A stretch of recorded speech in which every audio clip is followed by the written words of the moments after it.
The alarm cut through the pre-dawn silence at 0530, the same as it had for 43 years. Ryan Wolf's hands shot out before his eyes opened muscle memory from decades when hesitation meant death. The room held the cool desert air of an Arizona June morning, that brief window before the sun turned everything molten. His knees protested as he swung his legs over the bed's edge. 73 years of living hard left their signatures, the shrapnel scars on his left thigh, from a claymore mine outside Da Nang, the rebuilt shoulder from a bike wreck in '91, the tremor in his right hand that only appeared when he thought about Catherine. The bathroom mirror reflected a man weathered by time and choice, silver threading through his beard, ice blue eyes that still held their edge despite everything they'd witnessed. The pill bottle waited on the sink. Lisinopril, metoprolol, aspirin.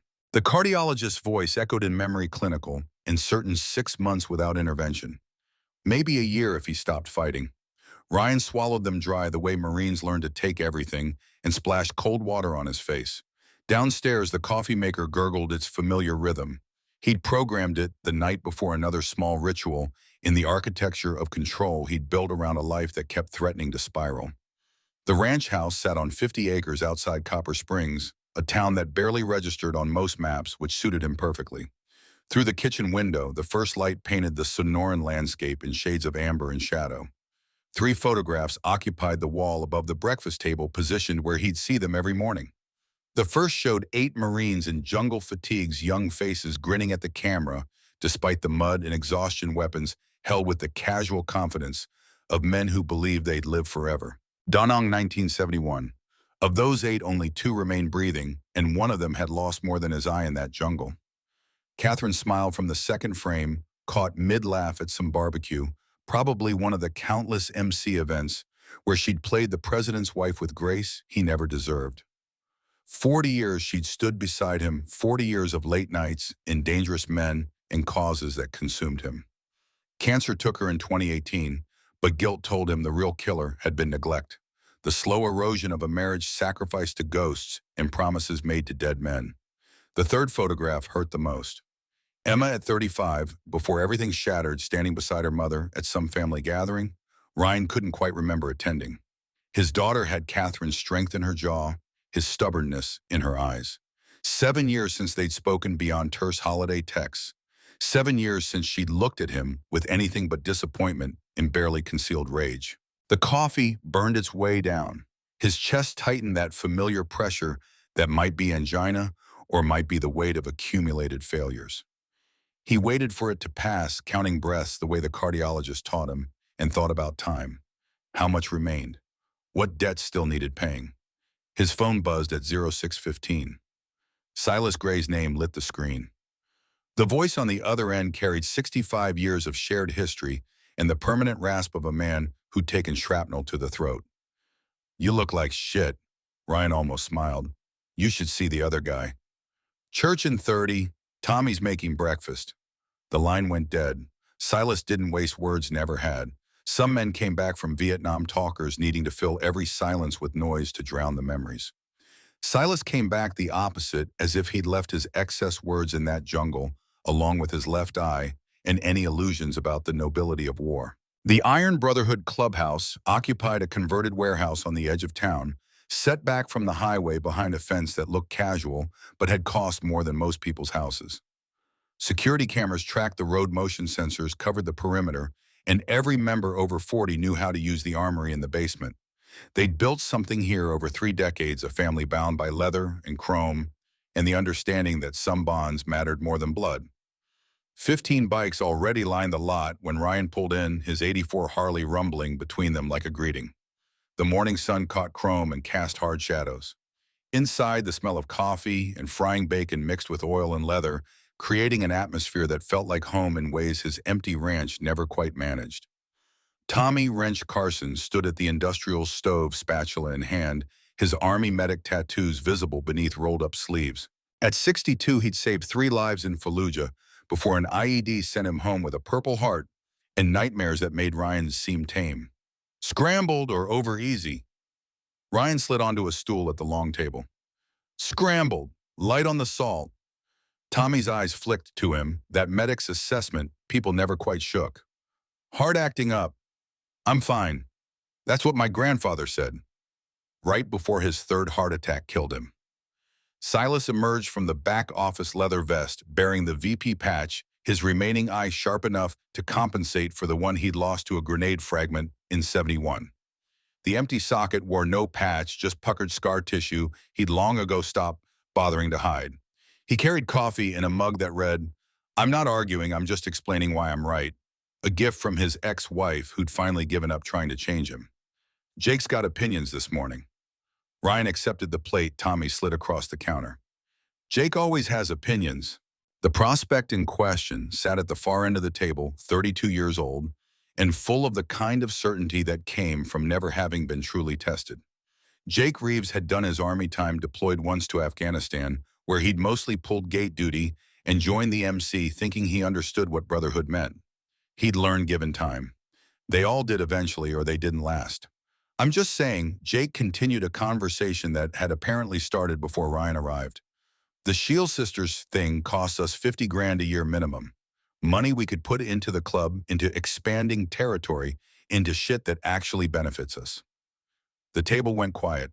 Younger members ate faster, suddenly focused on their plates. The older men, the ones who'd earned their patches through blood and time, simply waited. Ryan took a bite of eggs, chewed slowly, swallowed.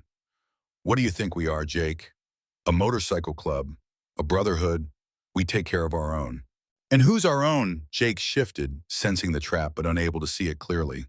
The members, the brothers, the families of brothers. So just us, just the people who wear the patch. That's generally how organizations work, yeah. Ryan set down his fork with deliberate care. The sound of metal on ceramic echoed louder than it should have. I started Shield Sisters 10 years ago because Silas's niece got beaten so badly by her husband she lost hearing in one ear. Police couldn't touch him, family connections. She had nowhere to go, no one to turn to. So we gave her somewhere. We gave her protection. We gave her a chance to rebuild. That's one person. 127 people. Ryan corrected his voice soft but carrying the weight of absolute authority. That's how many women and children we've pulled out of hell in a decade. Some from our families, most not. Some from men connected to people we've been tracking for reasons that are none of your concern. But all of them needed help, and we provided it. At a cost. Everything costs. Ryan met Jake's eyes across the table, and the younger man looked away first. Some things matter more than profit. You'll understand that when you have daughters. Or maybe you won't, and you'll wash out like the others who thought this was about bikes and bar fights. The silence stretched. Tommy broke it by sliding more bacon onto plates. The moment passed, but lessons like this had a way of settling in bones, becoming part of the bedrock that made a prospect into a brother or sent him looking for easier alternatives. Ryan's phone vibrated against his thigh. Claire Dawson's name appeared on the screen, and the time read 0643, which was wrong. Claire never called before 8 unless something had gone catastrophically wrong. He stepped outside the morning heat already building toward the day's assault. Talk to me. Claire's voice carried an edge he'd heard before, the controlled urgency of someone managing a crisis while keeping panic at bay. We have a situation. Woman just ran into Miller's Diner on Highway 60, pregnant, beaten badly. Husband right behind her. Sarah Bennett's there, called it in through our network. Ryan's mind shifted gears, the tactical thinking that never quite left. Police, the woman's begging us not to call them. Says it'll make things worse. Standard domestic violence response. Victims often feared law enforcement more than their abusers, trained by repeated failures and threats into believing the system couldn't protect them. Sometimes they were right. We have someone close. I can get a team there in 20 minutes, but Ryan, Claire's pause carried weight. I think it's Julia. The world contracted to a pinpoint. Ryan's free hand found the wall, steadying himself against a sudden vertigo that had nothing to do with his heart. Say that again. Julia Morrison. I only saw her once at that Christmas thing 3 years ago, but the description matches. Blonde, mid-30s, 7 months pregnant. And Ryan, the name of the husband, what's his name? Marcus Hartley. The Arizona morning went cold. 19,700 days since Vietnam, and that name still had the power to reach across decades and squeeze his chest like a vice. Hartley. The surname that had haunted him through nightmares and obsessive research and hundreds of dead-end attempts to find justice for men who died choking on their own blood and mud 10,000 miles from home. I need details. Everything Sarah reported. Claire's voice came rapid-fire efficient. Male mid-30s military bearing calm demeanor. Not yelling commanding. Told the woman if it was time to go home. Sarah stepped between them. The woman's terrified but coherent. Visible bruises, defensive wounds, signs of prolonged abuse. Sarah's holding position, but she sounds scared. Ryan's mind raced through connections, probabilities, the mathematics of coincidence versus design. Julia Morrison, his goddaughter, not the biological daughter he'd promised Jimmy Morrison to protect in 1971, but the child Jimmy's widow Sue had born 19 years after Jimmy's death, after she'd remarried and rebuilt her life. Ryan had extended his promise across the years, watching over Sue until her death in 2015, then transferring that protection to Julia, the girl who carried Jimmy's last name and his wife's courage. And Hartley, a name that meant only one thing. Get everyone. Ryan said, his voice carrying the snap of command that made sergeants in Vietnam and prospects in the MC immediately move. I want every patch holder who can ride. Full formation. We roll in 10 minutes. Ryan, that's 70 bikes. That's a spectacle. That's exactly what I want. Get them. He disconnected before she could argue. Silas stood in the doorway reading Ryan's expression with the accuracy of someone who'd shared foxholes and knew every tell. Vietnam. Hartley's son has to be. Silas's remaining eye went flat. The jovial breakfast energy vanished, replaced by something colder. You sure? How many Hartleys you know in military contracting who produce sons that beat pregnant women? Fair point. Silas turned back inside, voice rising to carry through the clubhouse. Church now, everyone. The word spread like electricity. Plates abandoned, mid-meal coffee cups set down, conversations dying as members moved toward the chapel, the private room where serious business happened and votes determined futures. Ryan followed his pulse steady despite the situation, his mind already 10 steps ahead. The chapel held the organized chaos of men preparing for action. Silas stood at the head table, Ryan beside him, Tommy already pulling up maps on his phone. The younger members looked excited, sensing something big. The older ones looked grim, understanding that when Ryan moved fast, blood usually followed. We have a sister in need, Ryan began, dispensing with preamble. Julia Morrison, some of you remember her from years back. Jimmy Morrison's stepdaughter, the daughter his widow Sue bore years after Jimmy died in Vietnam. She's my goddaughter by extension of the promise I made to Jimmy, and she's at Miller's Diner right now with a man who's been beating her. A man whose father I served with in Vietnam. The temperature in the room dropped 10 degrees. Vietnam references were rare, saved for when the past became present and old debts demanded payment. This isn't club business. Jake started, then stopped when Silas's eye fixed on him with the intensity of a targeting laser. This is exactly club business, Ryan continued, his voice carrying the weight of 2 decades as president. We protect those who can't protect themselves. We stand against men who use violence to control the weak. And we keep promises made to dying brothers. All of you, every patch you wear, every oath you took, this is what it means. He let that settle, watching faces harden with understanding. We ride in 10, full formation, battle colors. I want every bike that runs, every man who can hold bars. We're going to show this Hartley boy what happens when you touch someone under our protection. And we're going to do it in a way his father hears about before the day ends. Tommy looked up from his phone. 22-minute ride at formation speed. Roads are clear this time of morning. Then let's move. The clubhouse emptied in organized chaos. Vests pulled on helmets, checked weapons discreetly holstered because Arizona law allowed it, in situations like this, sometimes required it. Ryan strapped his .45 into the small of his back, covered by his vest, a weight that felt familiar and grim. He'd carried a 1911 in Vietnam, a different gun, but the same make and sometimes muscle memory reached across 5 decades like it was yesterday. Silas fell in beside him as they walked to the bikes. You think it's really his son? I know it is. The name's not common, the military connection, the timing. This has Hartley written all over it. Could be coincidence. Ryan swung his leg over his Harley, feeling the old machine settle under his weight. You believe that? Not for a second. Silas mounted his own bike, a newer model, but maintained with the same fanatical care. We're riding into something bigger than a domestic call. We always were. The engine started in sequence, 70 Harleys rumbling to life in a thunder that shook windows and sent birds fleeing from nearby trees. Ryan took point, Silas on his right, Tommy on his left, the three of them forming the tip of a spear that stretched back in perfect formation. Younger members in the rear, older ones flanking the sides. The whole configuration moving as one organism born from years of runs and practice, and the kind of discipline that came from men who'd served. They pulled onto the highway in formation, occupying all lanes, and Ryan felt the old surge of purpose that made everything else fall away. This was what he was built for, this moment, where action replaced doubt and the path forward became crystal clear. 73 years old, heart-failing daughter, estranged wife dead, but here on this bike leading his brothers toward a fight that mattered, he felt alive in ways that had nothing to do with breath or pulse. The desert rolled past at 80 miles per hour, the formation tight, the engines singing a chorus that announced them miles before arrival. Other drivers pulled aside, some taking photos, others calling police who had arrived too late to matter. Ryan's mind focused forward at planning contingencies, remembering Julia as a teenager at MC barbecues after Sue remarried Jimmy's face as he died, the weight of a promise that had shaped decades. And underneath it all, the name. Hartley.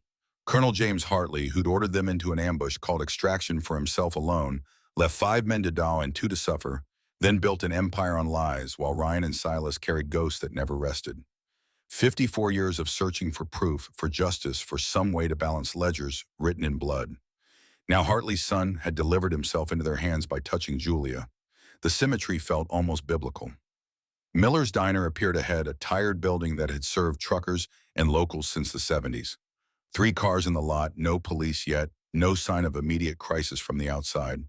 Ryan raised his fist, the signal to slow, and the formation decelerated in unison. He could see through the windows now, shapes moving, a tall man near the counter, customers frozen in various states of alarm. The bikes surrounded the building, a perfect perimeter, engines rumbling at idle. The sound filled the morning air like approaching thunder, a promise of storm. Ryan dismounted, Silas and Tommy flanking him, the rest of the formation holding position. Through the window he saw the man turn, saw his face register confusion, then calculation, then the first edge of fear. Military bearing controlled movements, cold assessment of threats. Ryan recognized the type had served with them, led them, sometimes buried them. This was no street thug or drunken husband. This was a trained operator, someone dangerous, someone who thought he had the right and the power to take what he wanted. Ryan pushed through the door.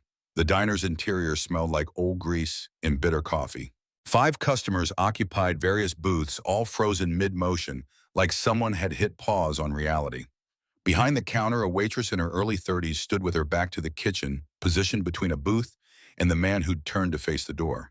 The booth held a blonde woman, pregnant face swollen with bruises that told stories of repeated beatings. Her eyes met Ryan's and recognition flashed across them before dissolving into hope so desperate it hurt to witness. "Uncle Ryan." Julia's voice came out, broken, scraped raw by crying. The man, Marcus Hartley, had to be assessed, Ryan, with the cold efficiency of someone trained to evaluate threats.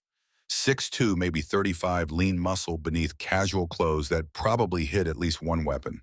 His eyes were his father's, that same calculation that had decided 5 Marines were acceptable losses for personal survival. Ryan's voice came out quiet, which made it more dangerous. "Marcus Hartley, you have something that belongs to me. She belongs to herself. She married me. Did she, or did your father arrange it?" Marcus flinched microseconds, but Ryan caught it. Hit a nerve immediately. "Good. You don't know anything about my father." Ryan stepped closer, slow and deliberate, Silas and Tommy spreading to flanking positions. "I know everything about your father. I served with him, and I should have killed him when I had the chance." The diner's atmosphere changed, electricity building toward lightning strike. The waitress, Sarah Claire had said, watched Ryan with recognition, starting to don her hand, moving unconsciously toward her apron pocket, where a phone probably waited. Marcus's composure cracked at the edges. "This is between me and my wife.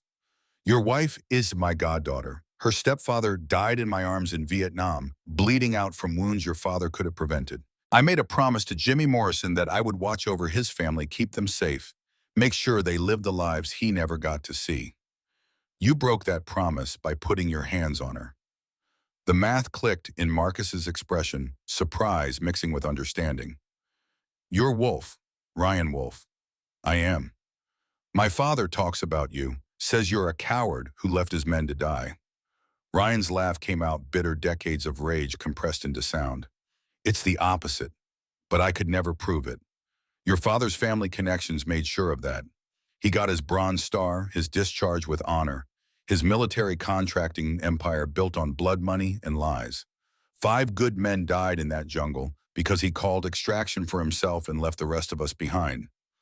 The diner's other patrons started edging toward the door, sensing violence about to erupt. Ryan let them go. This needed witnesses, but not casualties. Marcus's hand drifted toward his waistband. Tommy's moved faster, the 40 clearing leather before Marcus could complete the draw. Don't! Tommy's voice carried the flat certainty of someone who'd pulled triggers in anger and wouldn't hesitate. I was a medic. I know exactly where to shoot to cause maximum pain with minimum death.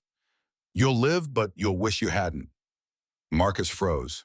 Outside, more engines rumbled, the formation tightening, and through the windows, Ryan could see his brothers dismounting, forming a wall of leather and chrome and barely contained violence.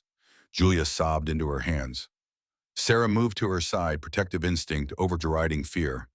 Ryan admired that the way some people saw suffering and moved toward it instead of away. Here's what happens now, Ryan said, his voice carrying command that came from leading men through hell. You're going to walk outside. You're going to get on your knees in that parking lot. And you're going to explain to 70 very angry bikers why you thought beating a pregnant woman was acceptable behavior. You can't. I can. I am. And your father's lawyers won't save you from what's coming next. The door opened behind Ryan. Silas's voice flat and lethal. We're clear. No police, no backup, just him. Marcus looked around, calculating odds. That came up 0. Through the windows, 70 men waited, some cracking knuckles, others simply standing with the patience of people comfortable with violence. The mathematics were simple and absolute. This isn't over, Marcus said, his voice trying for threat but landing on desperation. You're right. Ryan stepped aside, gesturing to the door. It's just beginning. Marcus walked outside like a man going to execution. Ryan turned to Julia, kneeling beside the booth, his knees protesting but his focus absolute. You're safe now. I've got you. Julia collapsed forward, her hands finding his vest, gripping leather like a lifeline. I'm sorry. I'm so sorry. I didn't know who he was, who his father was. I swear I didn't know. None of this is your fault. Ryan held her gently, carefully aware of her injuries and the life she carried. None of it. You survived, you escaped, you ran to people who could help. That took more courage than most people ever find. Sarah approached, her eyes meeting Ryan's with recognition that went deeper than the moment. She'd called them, used the number, somehow reached out to the network. Questions for later. She needs a hospital. I know. Ryan stood, bones protesting. Tommy's an EMT. He'll stabilize her. We have a doctor at the compound who specializes in trauma cases, understands discretion. She'll get proper care. Through the window, the parking lot scene unfolded like ritual. Marcus on his knees, surrounded by a circle of brothers, Silas standing before him, reading charges in the tone of a court-martial. This was how the Iron Brotherhood handled betrayers and abusers, the old ways that police and lawyers couldn't touch, because they happened in spaces law didn't quite reach. Ryan watched as Silas produced the leather vest Marcus had worn as a prospect 6 months ago before he'd been kicked out for reasons that now made terrible sense. Stealing from club funds, Ryan had said. But the real reason was darker, a discomfort none of them could quite name until now. The vest burned in an oil drum dragged from the garage. Flames licked toward blue sky, consuming leather and patches and the last shreds of Marcus's attempt to infiltrate their world. The circle of brothers stood witness, silent and absolute. Ryan guided Julia toward the door, Sarah supporting her other side. The waitress moved with confidence born from experience, her hands gentle but sure on Julia's shoulders. Another person who'd seen violence up close, another survivor who'd learned to recognize the signs. Outside, Marcus wept into his hands as the vest dissolved to ash. The brothers didn't touch him, didn't need to. The message had been delivered with complete clarity. "You're nothing," Silas said, his voice carrying across the parking lot in the desert beyond. "No patch, no crew, no protection, no family. You wear nothing. You are nothing. And if we see you again, if you come near Julia or any woman under our shield, they'll need dental records to identify what's left." Marcus stumbled to his feet, backing toward a truck at the lot's edge. He'd been allowed to keep his vehicle, his life, his freedom. Small mercies that spoke more to their restraint than his worth.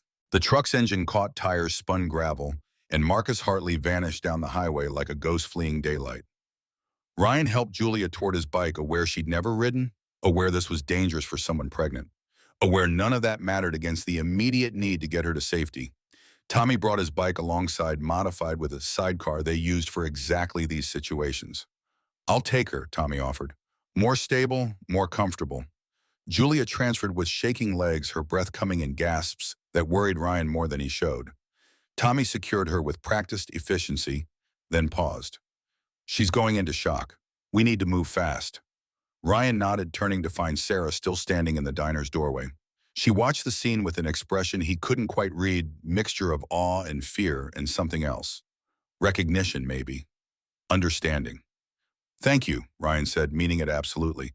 "You saved her life. You kept her safe until we could arrive. That matters more than you know." Sarah's voice came quiet, tentative. "Who are you people? The ones who show up when no one else will." He wanted to say more, wanted to ask how she had the number, how she knew to call, why she'd risked herself for a stranger. But Julia needed medical attention, and the police would arrive eventually, and this scene was already too exposed. Ryan mounted his bike, Silas falling in beside him. The formation reassembled, a reversal of arrival, Tommy and Julia at the center, surrounded by protective layers. The engines roared and they pulled onto the highway. Sarah watched them go, still standing in the doorway, and Ryan made a mental note to find out her story.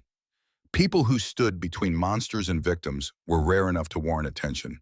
People who had Claire's number were rarer still. The compound appeared after 20 minutes of hard-riding gates opening automatically as cameras identified the formation. The main house waited, a sprawling ranch structure that had been modified over years into something between fortress and hospital. Claire stood on the porch, medical kit ready, her expression shifting from professional concern to personal relief as she saw Julia alive. Dr. Sarah Chen waited beside her, the trauma specialist, who asked no questions and kept confidences absolutely. She'd spent 15 years in emergency rooms before burning out and finding purpose in the Shield Sisters network, treating women who couldn't risk official medical attention. They transferred Julia inside with efficient care, Ryan following to the threshold before Claire's gentle hand stopped him. "Let us work. You being here makes her worry about you instead of herself." He nodded, recognizing truth, and stepped back to the porch. Silas joined him, producing a flask from his vest. "You look like you need this." Ryan took it, whiskey burning its familiar path. "I should have kept closer watch. Should have known she'd gotten married. Should have."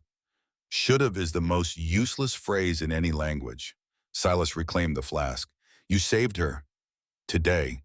That's what matters. Marcus is just the surface. His father's behind this. Obviously.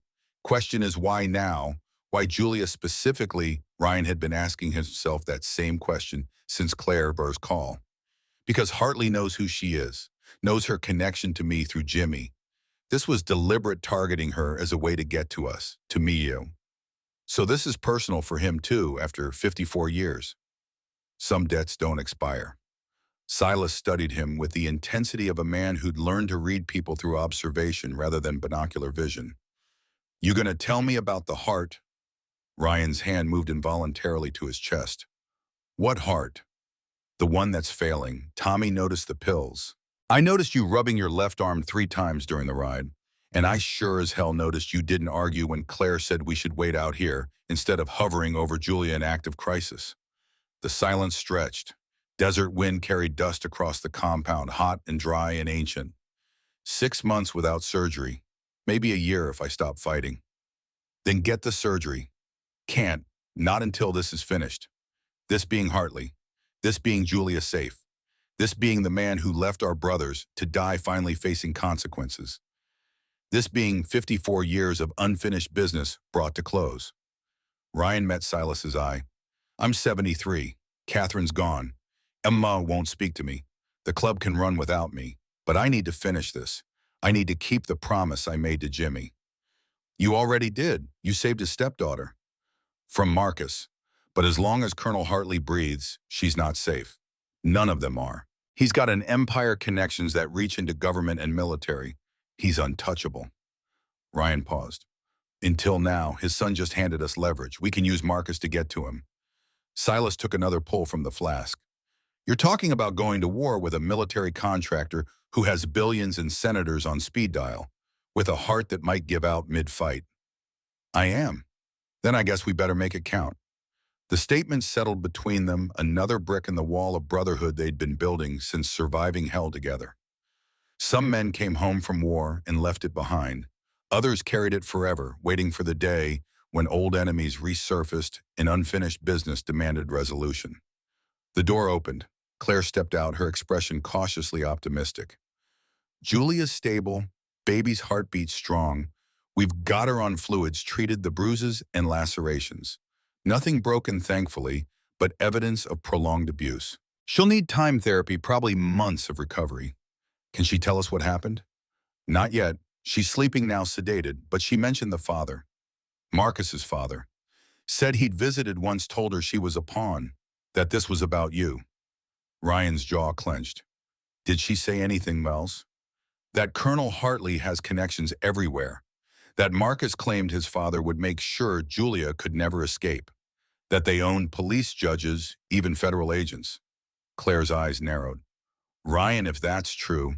It is. I've been tracking Hartley for decades. He's built something bigger than anyone realizes. Hartley Security Solutions, international military contracting, private prisons, lobbying firms. It's an empire, and Julie was targeted specifically because of me. The weight of that settled over the porch. Silas paced his tactical mind, already working through scenarios.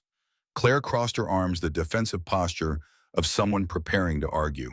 So what's the play? We can't go after a man like that directly. He'll crush us.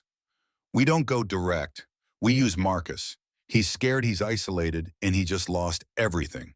Men in that position make mistakes. They reach out to the people they think can save them. His father. Exactly. And when he does, we'll be watching.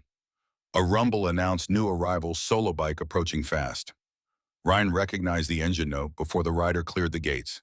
Emma Wolfe, his daughter. 7 years of silence about to crash into present crisis. She pulled to a stop with aggressive precision, killed the engine, and removed her helmet in one fluid motion. 42 years old and every bit Catherine's daughter, in the fury burning in her eyes. FBI credentials hung from her neck on a lanyard, and she wore civilian clothes that somehow still screamed federal agent. You pulled a Vietnam-era operation in a public diner with 70 bikers. You're trending on social media. I've got 3 supervisors asking if I know Ryan Wolfe, president of Iron Brotherhood MC, and whether he's about to become a domestic terrorism case. Emma's voice carried acid.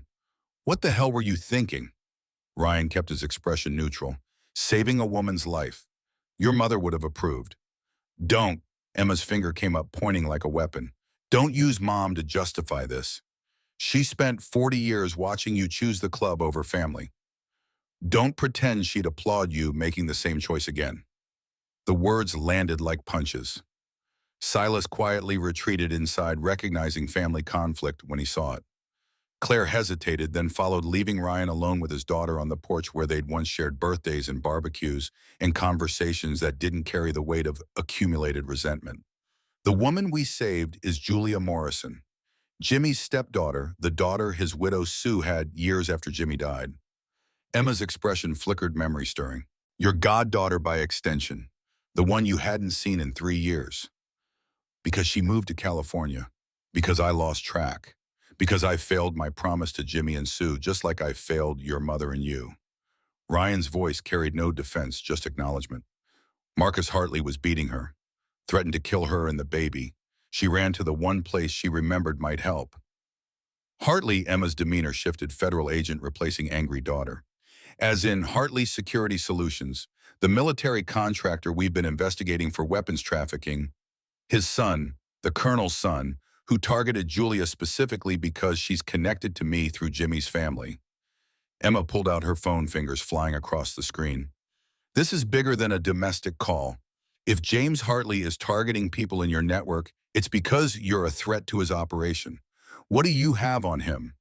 10 years of documentation, financial records, testimony from victims, connection maps between his company and criminal enterprises.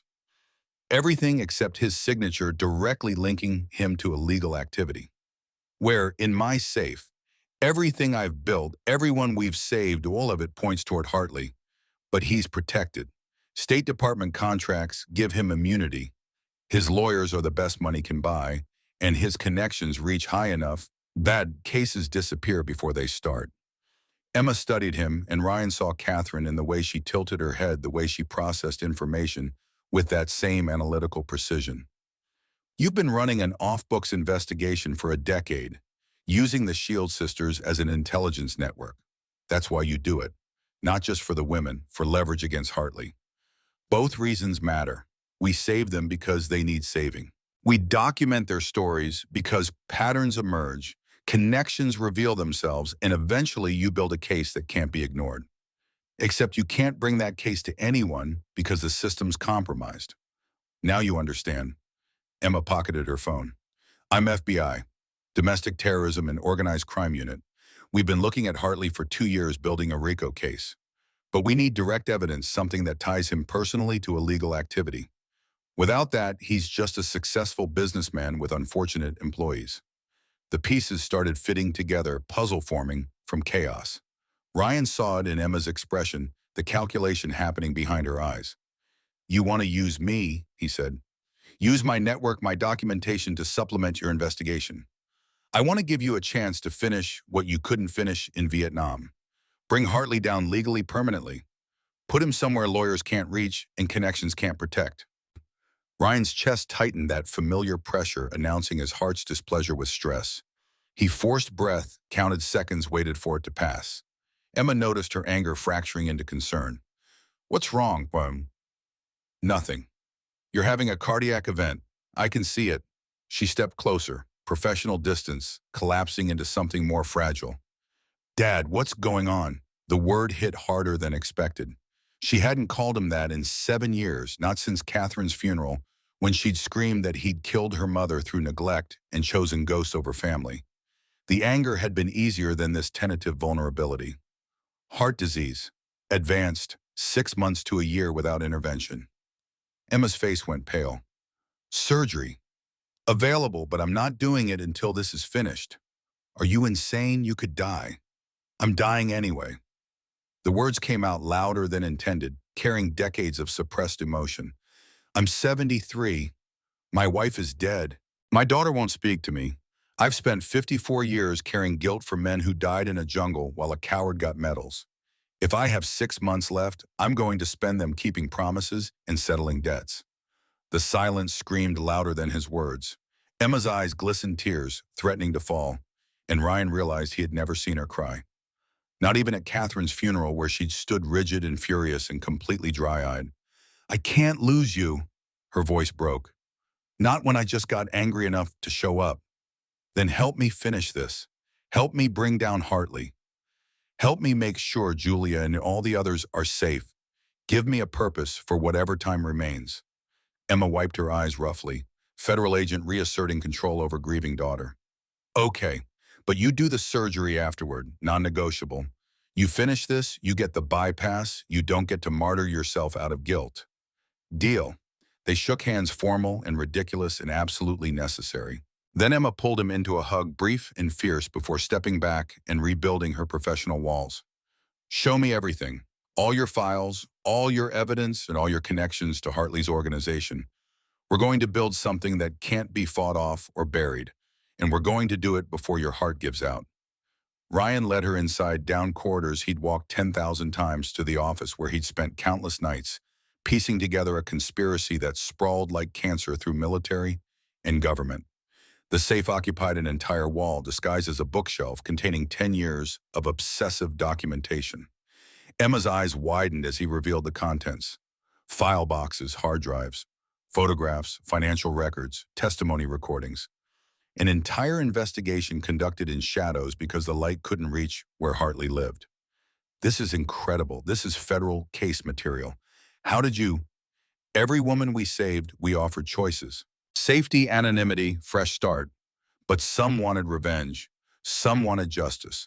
Those women became sources, informants, allies.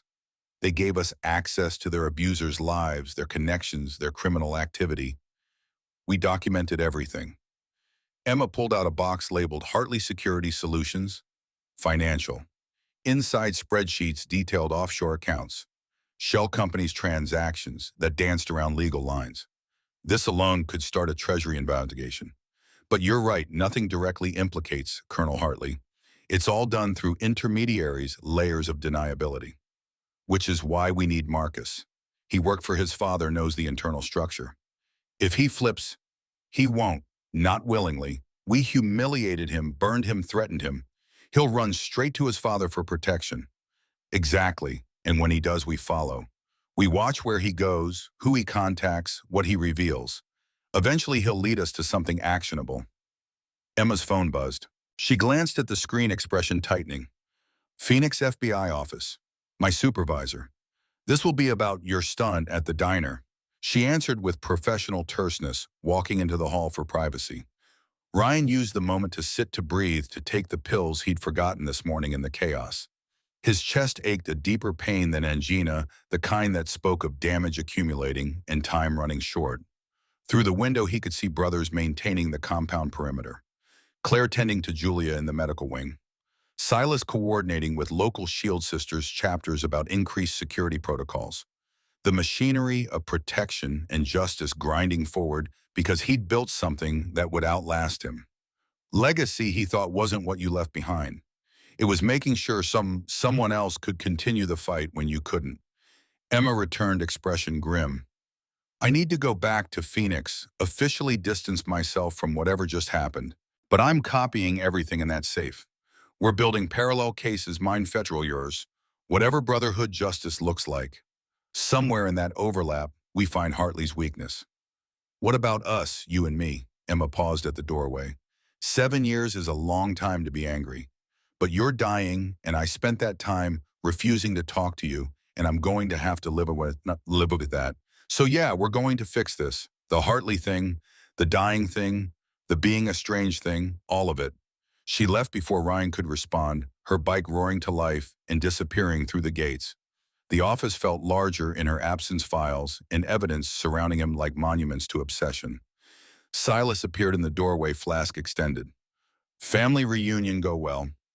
As well as could be expected when your daughter's an FBI agent and you just committed several felonies in front of social media witnesses. The joys of modern parenting. Silas settled into a chair. Julia's awake.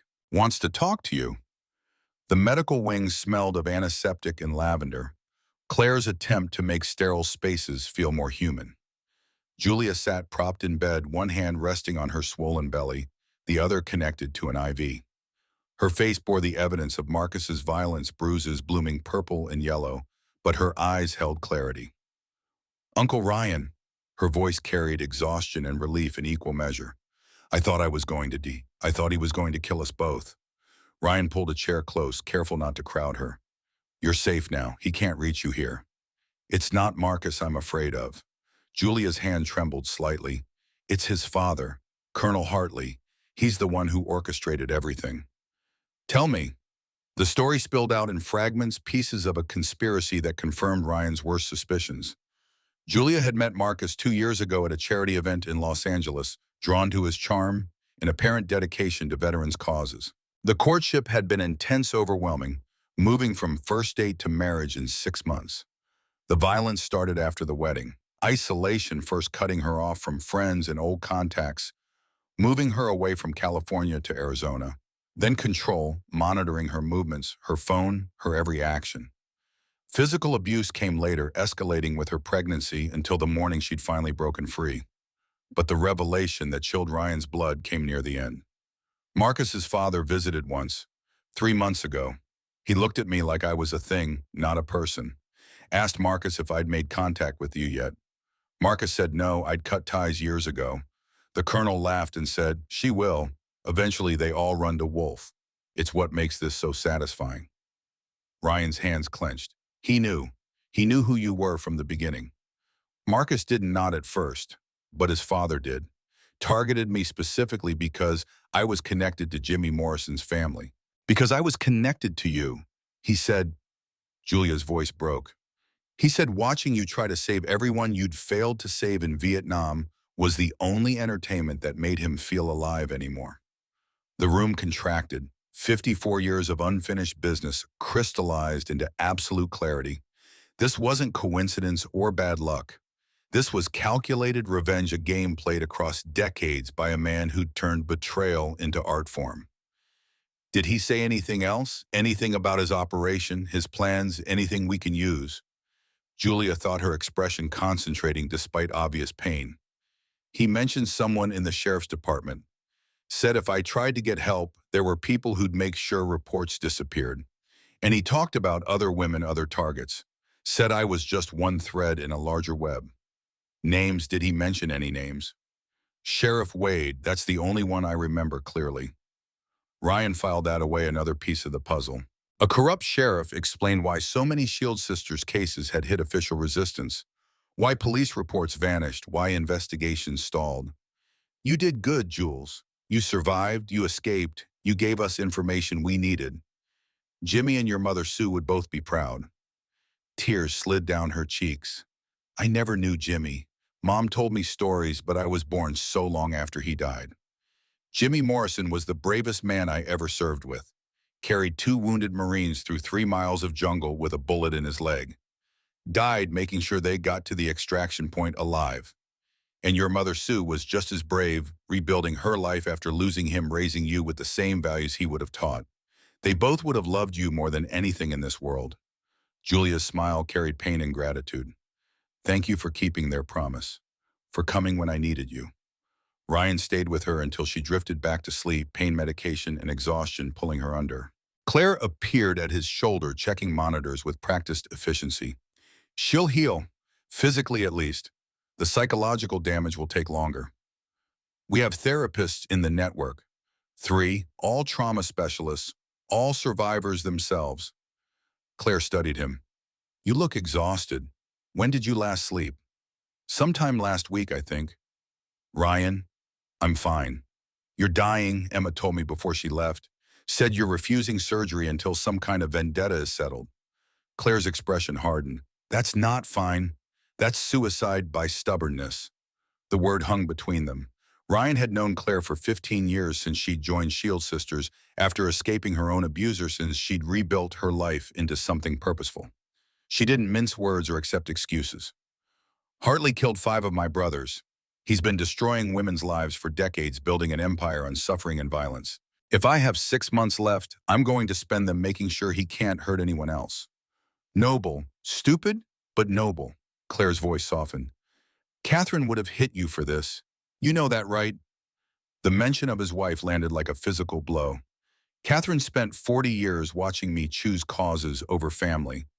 I won't insult her memory by pretending this is for her. Then what's it for? Ryan looked through the window at Julia sleeping at the compound beyond, where women rebuilt shattered lives at the machinery of protection and justice he had spent a decade constructing. Because I finally have a chance to finish something, to keep a promise, to make the last thing I do matter more than all the things I failed at. Claire nodded slowly. Okay, but when this is done, when Hartley's dealt with, you get the surgery. You don't get to check out just because you've run out of enemies. Deal. Deal. She left him alone with sleeping goddaughter and accumulating guilt. Through the window's afternoon sun painted the desert in shades of amber and shadow. Somewhere out there, Marcus Hartley was making phone calls, reaching out to the father who'd orchestrated this entire nightmare. And somewhere in Phoenix, Emma was building federal cases and making plans. The pieces were moving. The endgame approached. And Ryan Wolf, 73 years old with a failing heart and 54 years of unfinished business, felt more alive than he had in decades. His phone buzzed. Silas's name appeared on the screen. We've got a problem. Marcus just made 7 phone calls to a number registered to Hartley Security Solutions executive offices. And there's something else. That waitress, Sarah Bennett, I ran her background. She's got a connection to Hartley we didn't know about. Ryan's pulse quickened despite his heart's protest. What kind of connection? 5 years ago, she was hospitalized in California. Assault victim, nearly died. The man who put her there, Derek Sullivan. He was VP of operations for Hartley Security Solutions at the time. The world shifted, connections forming patterns that should have been obvious earlier. Sarah hadn't just called the Shield Sisters network by accident. She hadn't just stood up to Marcus out of nobility. She was part of this web, another thread in the conspiracy that stretched back decades. Where is she now? Still at the diner, gave statement to local police. But Ryan, here's the thing. The officer who took her statement, deputy of Sheriff Wade, the same Wade that Julia mentioned, the corrupt one on Hartley's payroll. Ryan stood, pain shooting through his chest, adrenaline overriding cardiovascular protest. Get everyone, full alert. If Wade's involved, if Sarah's connected to Hartley's organization, she's in danger. Already moving, but there's more. Security cameras at the diner caught everything, including the vest burning, including you confronting Marcus. It's not just social media anymore. Local news picked it up, state news is calling, and I'm betting by tonight this is national. Then we're exposed, all of us. The network, the safe houses, everything. Which is exactly what Hartley wants. Force us into the light, make us targets, use law enforcement he owns to shut us down. Silas's voice carried grim understanding. We played right into his hands. Ryan's tactical mind raced through scenarios, each one darker than the last. They'd saved Julia but revealed themselves. They'd burned Marcus but alerted the colonel. They'd acted with righteousness but sacrificed secrecy. Assemble the council, everyone who's ever worn VP patch or higher. We're about to go to war with someone who has the resources of a small nation. We need to be smart, careful, and absolutely ruthless. On it. And Ryan, whatever happens next, we're with you. All of us. Until the end. The line went dead. Ryan stood alone in the medical wing, watching Julia sleep and feeling the weight of every choice that led to this moment. 54 years of hunting ghosts had brought him here to the edge of a conflict that would either bring justice or destroy everything he'd built. His chest ached, heart struggling against demands that exceeded its capacity. 6 months, the cardiologist had said, maybe less if stress continued. 6 months to bring down an empire. 6 months to protect the innocent. 6 months to keep promises made to dying brothers. 6 months to finish the last ride. The council convened in the chapel at dusk. 17 men who'd earned their authority through decades of blood and brotherhood. Ryan stood at the head table, Silas beside him, the weight of impending war pressing down like atmospheric pressure before a storm. Through the windows, the compound's lights created islands in desert darkness, each one representing women and children sleeping under their protection. Tommy spread surveillance photos across the table, images captured by members positioned outside Miller's diner. After the confrontation, Marcus Hartley climbing into his truck, face twisted with humiliation and rage. A deputy taking Sarah Bennett's statement, his body language too familiar, too comfortable. And in the background, partially obscured but unmistakable, a black sedan with government plates. Sheriff Wade arrived 15 minutes after we left. Tommy reported, his medic's precision extending to intelligence gathering. Spent 40 minutes inside, mostly talking to Sarah. Our guy couldn't get audio without exposing position, but the deputy kept looking nervous. Wade kept smiling. Jake leaned forward, his earlier arrogance replaced by genuine concern. Why would the sheriff personally respond to a domestic call? Because it wasn't a domestic call, Ryan answered. It was an operation. Marcus targeting Julia, us responding, the whole thing designed to flush us into the open. Hartley wanted to know what we'd do, how we'd react, who we'd protect. Then we gave him exactly what he wanted. We saved a woman's life. I don't apologize for that. Ryan's voice carried the finality of decided matters. But yes, we're exposed now. The question becomes how we use that exposure instead of letting it destroy us. Silas pulled up a digital map on the room's screen, red dots marking Shield Sisters' safe houses across Arizona, New Mexico, and Nevada. 32 locations, each one now potentially compromised by their public display. We need to assume Hartley knows about all of these. If Wade's on his payroll, if Marcus was feeding him information during his prospect period, if they've been tracking our network for months or years, then every woman under our protection is now a target. The room absorbed that reality. The mathematics of vulnerability multiplying across imagined scenarios. 300 women and children currently residing in safe houses, each one representing a rescue, a promise, a life rebuilt from violence. We can't evacuate everyone. An older member named Diesel observed, his road-worn face creased with concern. Moving that many people simultaneously would create chaos, leave trails, expose backup locations. And we can't defend 32 sites against coordinated assault. Another added, we don't have the numbers. Ryan had spent the hours since Julia's revelation running these same calculations, each solution revealing new problems, every strength becoming potential weakness. The network they'd built for protection had become a web of targets. We consolidate, move everyone to our 6 primary compounds, the ones with best security and most defensible positions. We contract the perimeter, concentrate our forces, and dare Hartley to come at hardened positions instead of scattered safe houses. That puts more women in fewer places. One successful attack won't happen because we're not just defending, we're going on offense. Ryan's hands pressed against the table, the wood solid beneath his palms. Hartley thinks he's got us pinned down, forced into defensive posture. We're going to prove him wrong. The room stirred, predatory interest replacing defensive worry. These were men who'd chosen the MC life precisely because it offered action over passivity, brotherhood over isolation, purpose over comfortable meaninglessness. Emma's building a federal case. She needs evidence directly linking Colonel Hartley to criminal activity. That means we need to make Marcus desperate enough to reach out to his father in ways that leave traces. We need to push the colonel into making mistakes. How? Ryan smiled without humor. By doing what we do best. We save the women Hartley's organization has targeted, every single one. We hit his network systematically, publicly, loudly.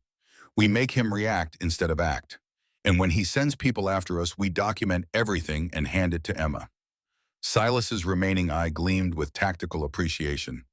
We turn ourselves into bait, draw his forces out where they can be identified, recorded, arrested.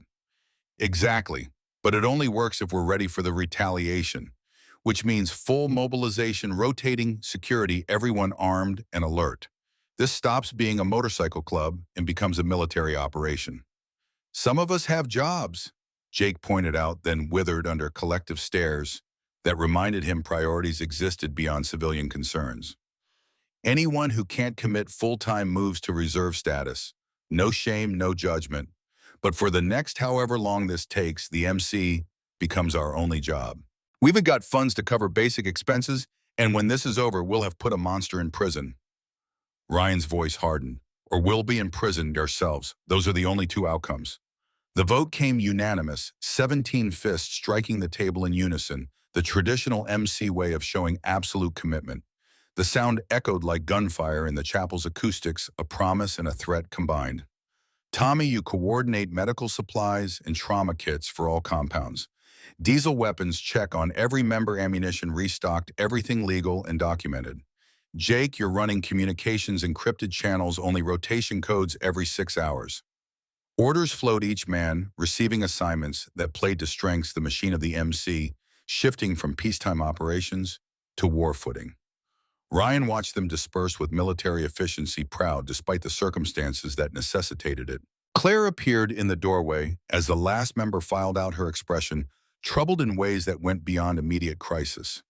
Sarah Bennett is asking to see you. She drove out here, says she needs to talk about what happened, about Hartley. Ryan's pulse quickened despite cardiovascular protest. She came alone, with a police escort. Deputy Martinez, one of the good ones. He's waiting outside, says he wanted to make sure she got here safely but won't interfere with whatever conversation needs happening. The implications settled heavy. Martinez was known in local law enforcement circles as one of the clean cops, the rare officer who couldn't be bought or intimidated.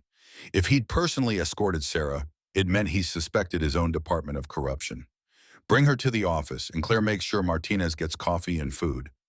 Men like him need to know we recognize allies when we see them. Sarah Bennett entered the office with the cautious movement of someone expecting ambush, her eyes cataloging exits and threats with practiced assessment. She'd changed from her diner uniform into jeans and a loose shirt that hid her shaped body language, screaming defensive posture learned through hard experience. Ryan gestured to a chair, keeping the desk between them to provide psychological distance. Thank you for coming, for what you did today. Julia's alive because you stood up when you could have looked away.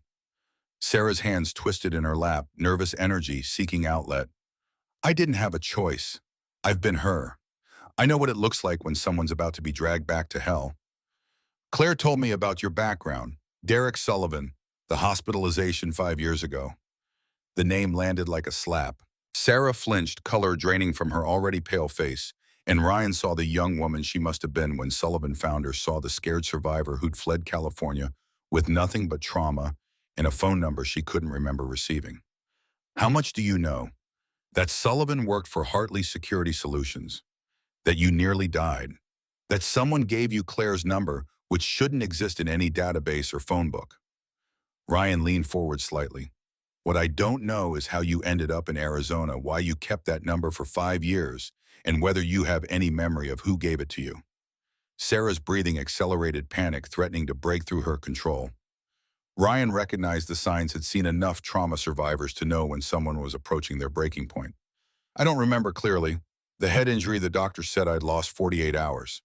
I woke up in the hospital with a fractured skull, broken ribs, burns. Her hand moved to her left wrist, touching the watch that hid old scars. There was a note. The nurses said someone had insisted they give it to me when I woke up.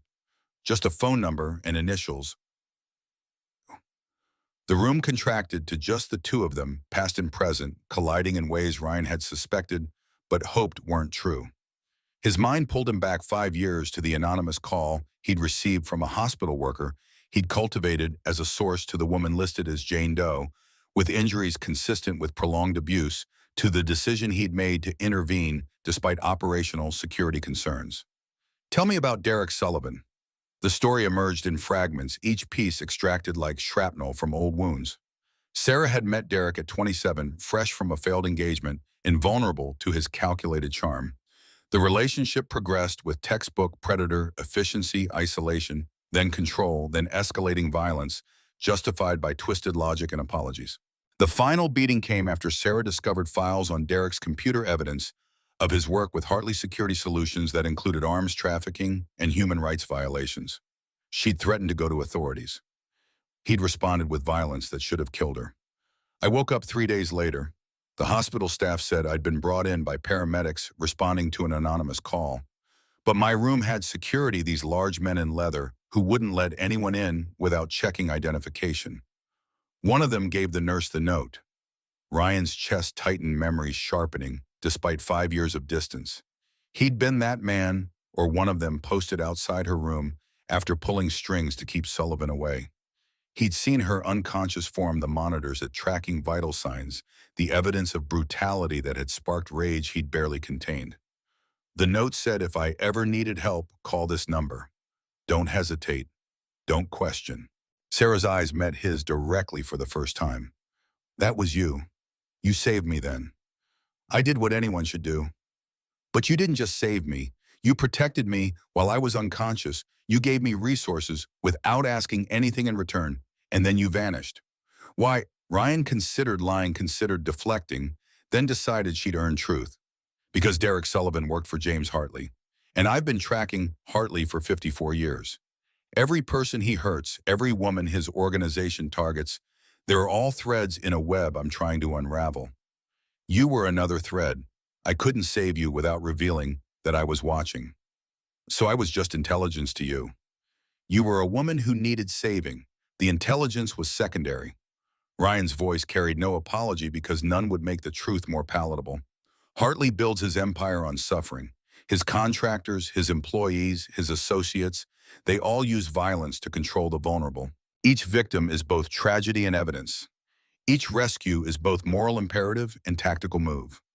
Sarah processed this, her expression cycling through emotions Ryan couldn't quite read. Anger, certainly. Understanding, maybe.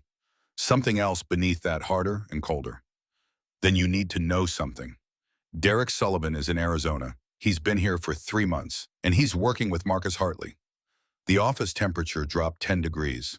Ryan's tactical mind immediately started racing through implications, connections, the web of conspiracy expanding with each new revelation. How do you know? Because I saw him yesterday at a grocery store in Phoenix. I ran before he could see me, spent the night in my car, terrified he'd found me. Then this morning, Julia ran into the diner and I recognized the pattern. The fear, the bruises, the pregnant belly he'd probably targeted specifically. It was too familiar. Did Sullivan see you today at the diner during the confrontation? I don't think so.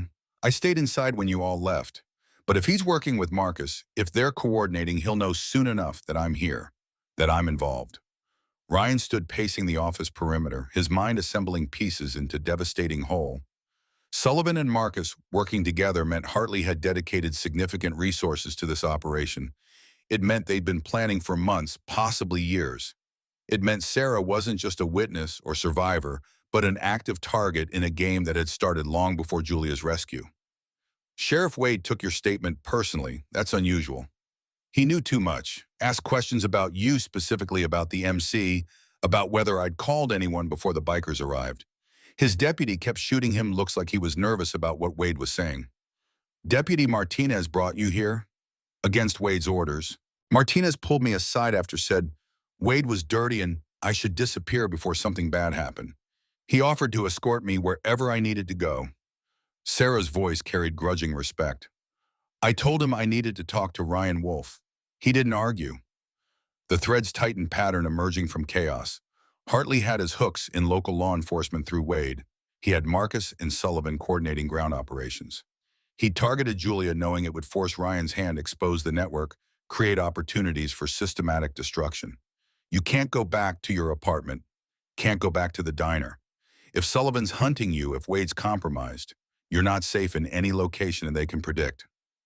I don't have anywhere else to go. Yes, you do. Ryan's voice carried absolute certainty. You stay here. The compound's secure, we've got full-time security, and you'll be under the same protection we're giving Julia. You're part of this now, whether you want to be or not. Sarah's expression flickered between relief and terror, the twin poles of someone simultaneously grateful for protection and horrified by circumstances requiring it. What if I bring danger to everyone else? The danger's already here. You just gave us intelligence we desperately needed. That's worth any risk. Claire appeared in the doorway, her timing impeccable as always. Julia's asking for Sarah, says she wants to thank her. Ryan gestured toward the door. Go, talk to her. Claire will set you up with a room, get you whatever you need. Tomorrow we figure out next steps. Sarah stood slowly, then paused at the threshold. Why do you do this? It can't just be about Hartley. The question struck deeper than intended. Ryan thought about Catherine, about Emma, about 5 Marines who'd never made it home, about 40 years of trying to balance scales that refused to level. Because some debts can only be paid forward. I couldn't save the men who died in Vietnam. Can't save my marriage or my relationship with my daughter. But I can save the women Hartley targets. That has to be enough. Sarah nodded slowly, understanding, passing between them without need for further words. She left with Claire, footsteps fading down the corridor, and Ryan returned to his desk where files and photographs documented a conspiracy that grew more complex with each revelation. His phone buzzed. Emma's name glowed on the screen. The voice on the other end carried tension, wrapped in professional composure. I've got problems. My supervisor's asking questions about your little display at the diner. Social media is calling you everything from vigilante hero to domestic terrorist. And someone in Washington is making noise about investigating the Iron Brotherhood for RICO violations. Someone named Hartley. His lawyers, yes. How did you know? Because that's his play. Force us into the light. Use law enforcement he controls or influences to shut us down legally. Can't kill us all without attracting attention. So he'll use the system to destroy us. Which is why I'm calling. We need to move faster than anticipated. If federal investigation starts, if U.S. attorneys get involved, my ability to protect you evaporates. We need evidence linking Hartley directly to criminal activity, and we need it yesterday. Ryan's mind raced through options, each one carrying risks that multiplied exponentially. Sarah Bennett's here. She saw Derek Sullivan in Phoenix 3 months ago. Sullivan's working with Marcus. Sullivan, the arms trafficker, the one who nearly killed her 5 years ago. Emma's voice sharpened with professional interest. That's connection we can use. If Sullivan's in Arizona coordinating with Marcus, if they're both acting on Hartley's orders, That gives us conspiracy to commit multiple felonies across state lines. We need proof. Recordings, documents, financial transfers, something that survives courtroom scrutiny. Then we need to force their hand, make them sloppy, push them into making mistakes we can document. Emma paused and Ryan heard her tactical mind working parallel to his own. We need bait, something Hartley wants badly enough to expose himself getting. Sarah and Julia. He's been targeting them specifically. If we dangle them, if we create opportunity for Sullivan and Marcus to make another move, you can have surveillance in position to catch everything. That's putting two traumatized women directly in danger. That's giving them choice and agency in their own protection. We explain the risks, we give them full veto power, and if they agree, we build an operation that keeps them as safe as humanly possible while drawing out the predators. Ryan's voice hardened. These women aren't helpless victims anymore. They're survivors who deserve the chance to fight back. The line went silent for several seconds, Emma weighing ethics against necessity, against time running out. Okay, but we do this my way. FBI surveillance, federal backup, everything by the book so it holds up in court. You and your brothers provide muscle and last resort protection, but this is my operation. Agreed? Agreed. When? Give me 48 hours to set up equipment and position teams. Then we create a scenario that forces Hartley's hand. The call disconnected. Ryan sat in darkness, broken only by desk lamp considering the machinery they were setting in motion. Psychological warfare, human bait, federal conspiracy, all of it balanced on the knife edge between justice and disaster. His chest tightened, that familiar pressure, announcing his heart's displeasure. He fumbled for pills, swallowed them dry, and counted breaths until the pain subsided. 6 months, maybe less. The cardiologist's words echoed through his mind like prophecy. 6 months to bring down an empire built on 54 years of betrayal and violence. 6 months to keep promises made to dying brothers. 6 months to prove his life had mattered. The next 48 hours passed in controlled chaos. Women and children from 32 safe houses consolidated into 6 fortified compounds, moving in coordinated waves that minimized exposure and maintained operational security. Ryan coordinated movements from the main compound's war room, drinking too much coffee and sleeping too little, his body protesting demands that exceeded its capacity. Julia recovered under Dr. Chen's care, bruises fading from purple to yellow.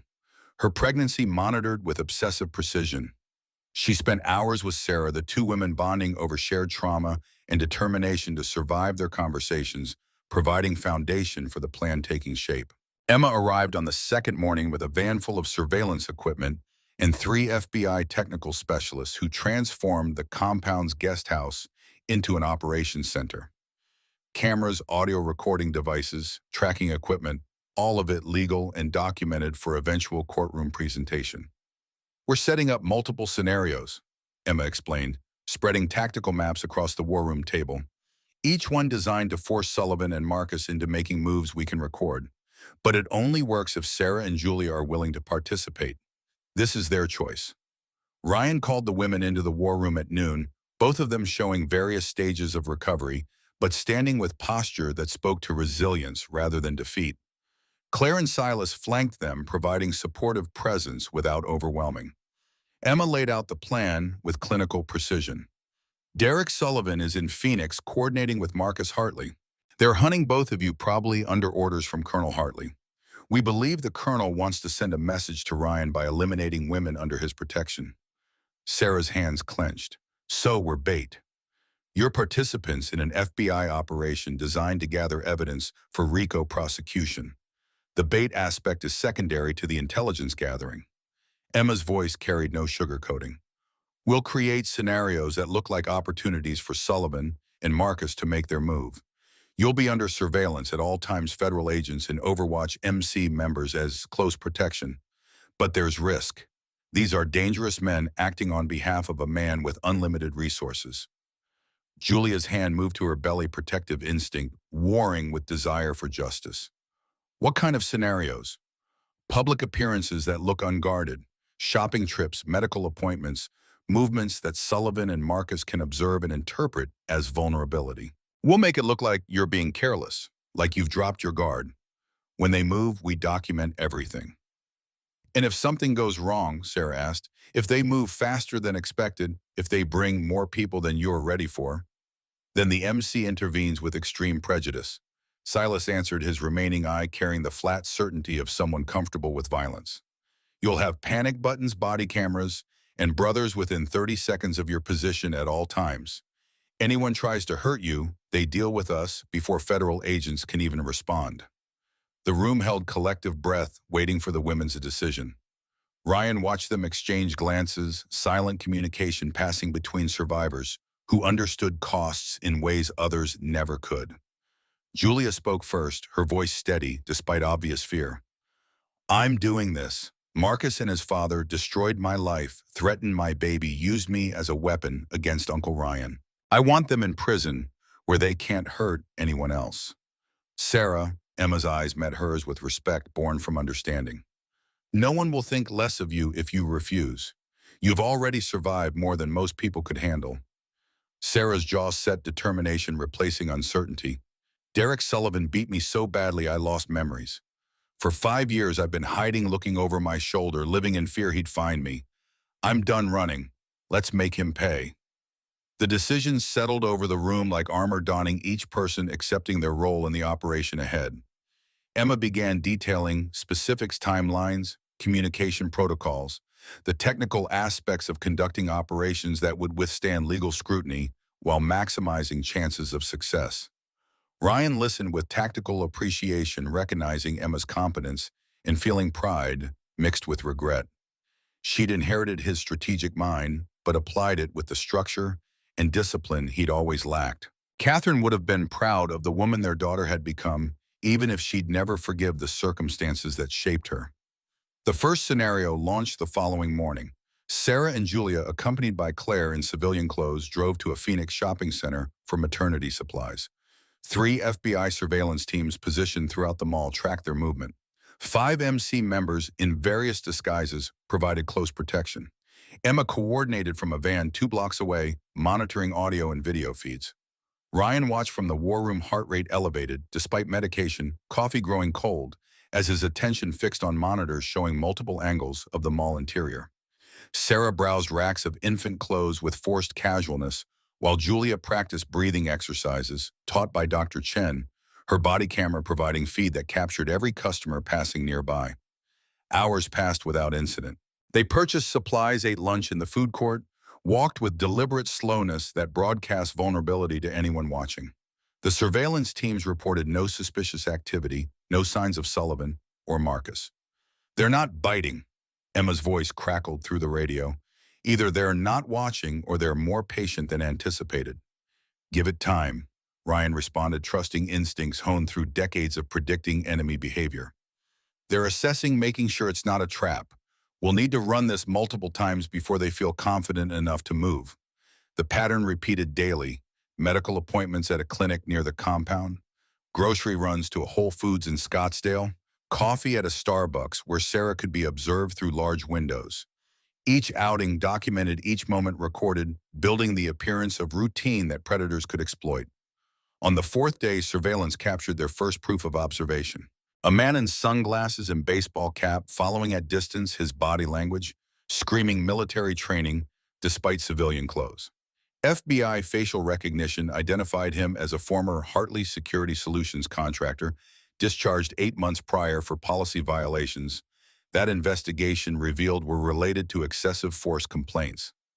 That's confirmation Hartley's using his network, Emma reported, satisfaction bleeding through professional tone. We've got photo evidence of his employees surveilling our targets. Not enough for arrest, but it establishes pattern. Ryan felt the satisfaction of seeing his theory confirmed, watching the web become visible thread by thread. Sullivan will be directing. He's too smart to expose himself early, but he'll send people to probe our security, test our responses. The second contractor appeared 2 days later. This one, a woman who followed Julia through a target with casual precision. She made no move, simply observed and documented her presence, another data point in Hartley's intelligence gathering. They're building their own operation plan, Silas observed from beside Ryan in the war room, learning our patterns, counting our resources, identifying weaknesses. Which means they're preparing to strike. Question is when and how. The answer came during the 10th surveillance run when the pattern broke in ways that sent adrenaline surging through every participant. Sarah and Julia entered a Barnes& Noble in Tempe, supposedly browsing baby books, Claire 20 feet behind, providing overwatch. The FBI teams positioned themselves in standard formation, MC members scattered throughout the store. Then the fire alarm erupted, strobing lights and shrieking sirens, driving everyone toward exits. In the chaos of evacuation, surveillance teams lost visual on Sarah for 11 seconds. When cameras reacquired her, she was being guided by a man in security uniform toward a side exit, his hand firm on her elbow. Contact, side, exit, unknown male in security uniform. Emma's voice cracked across the radio. All units converge. Ryan watched helplessly from the war room as multiple feeds showed the scene unfolding.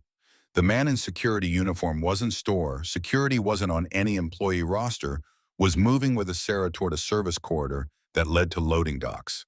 Julia and Claire separated by the crowd, unable to reach them. FBI agents fighting through evacuating customers, their response slowed by the very chaos designed to enable the abduction. Then Jake materialized from behind a bookshelf, moving with speed that belied his bulk. His hand caught the fake security guard's wrist, twisting with practiced efficiency, sending the man stumbling against a wall.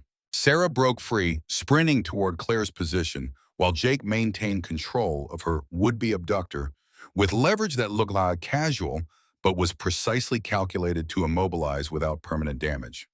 Target secured, Jake reported with calm professionalism that vindicated every hour of training the MC demanded, requesting FBI pickup and identification. The false guard was identified within the hour as Marcus Hartley's direct employee, a former Delta Force operator discharged for conduct violations. Under interrogation by federal agents facing kidnapping and conspiracy charges, he initially refused to speak. Then Emma played recordings of his communications intercepted over the past week, and reality settled over him with crushing weight. Sullivan coordinated it. He admitted lawyer present, deal negotiated. Said it would be easy, that the security was amateur. He's got inside information on your movements, knows your patterns better than you realize. Inside information from who? Emma pressed. The operator's expression closed fear, replacing bravado. I don't know names. Sullivan just said he had someone feeding him details. Someone close to the operation. The revelation hit the war room like concussion grenade. Ryan's mind immediately started cycling through possibilities, each one worse than the last.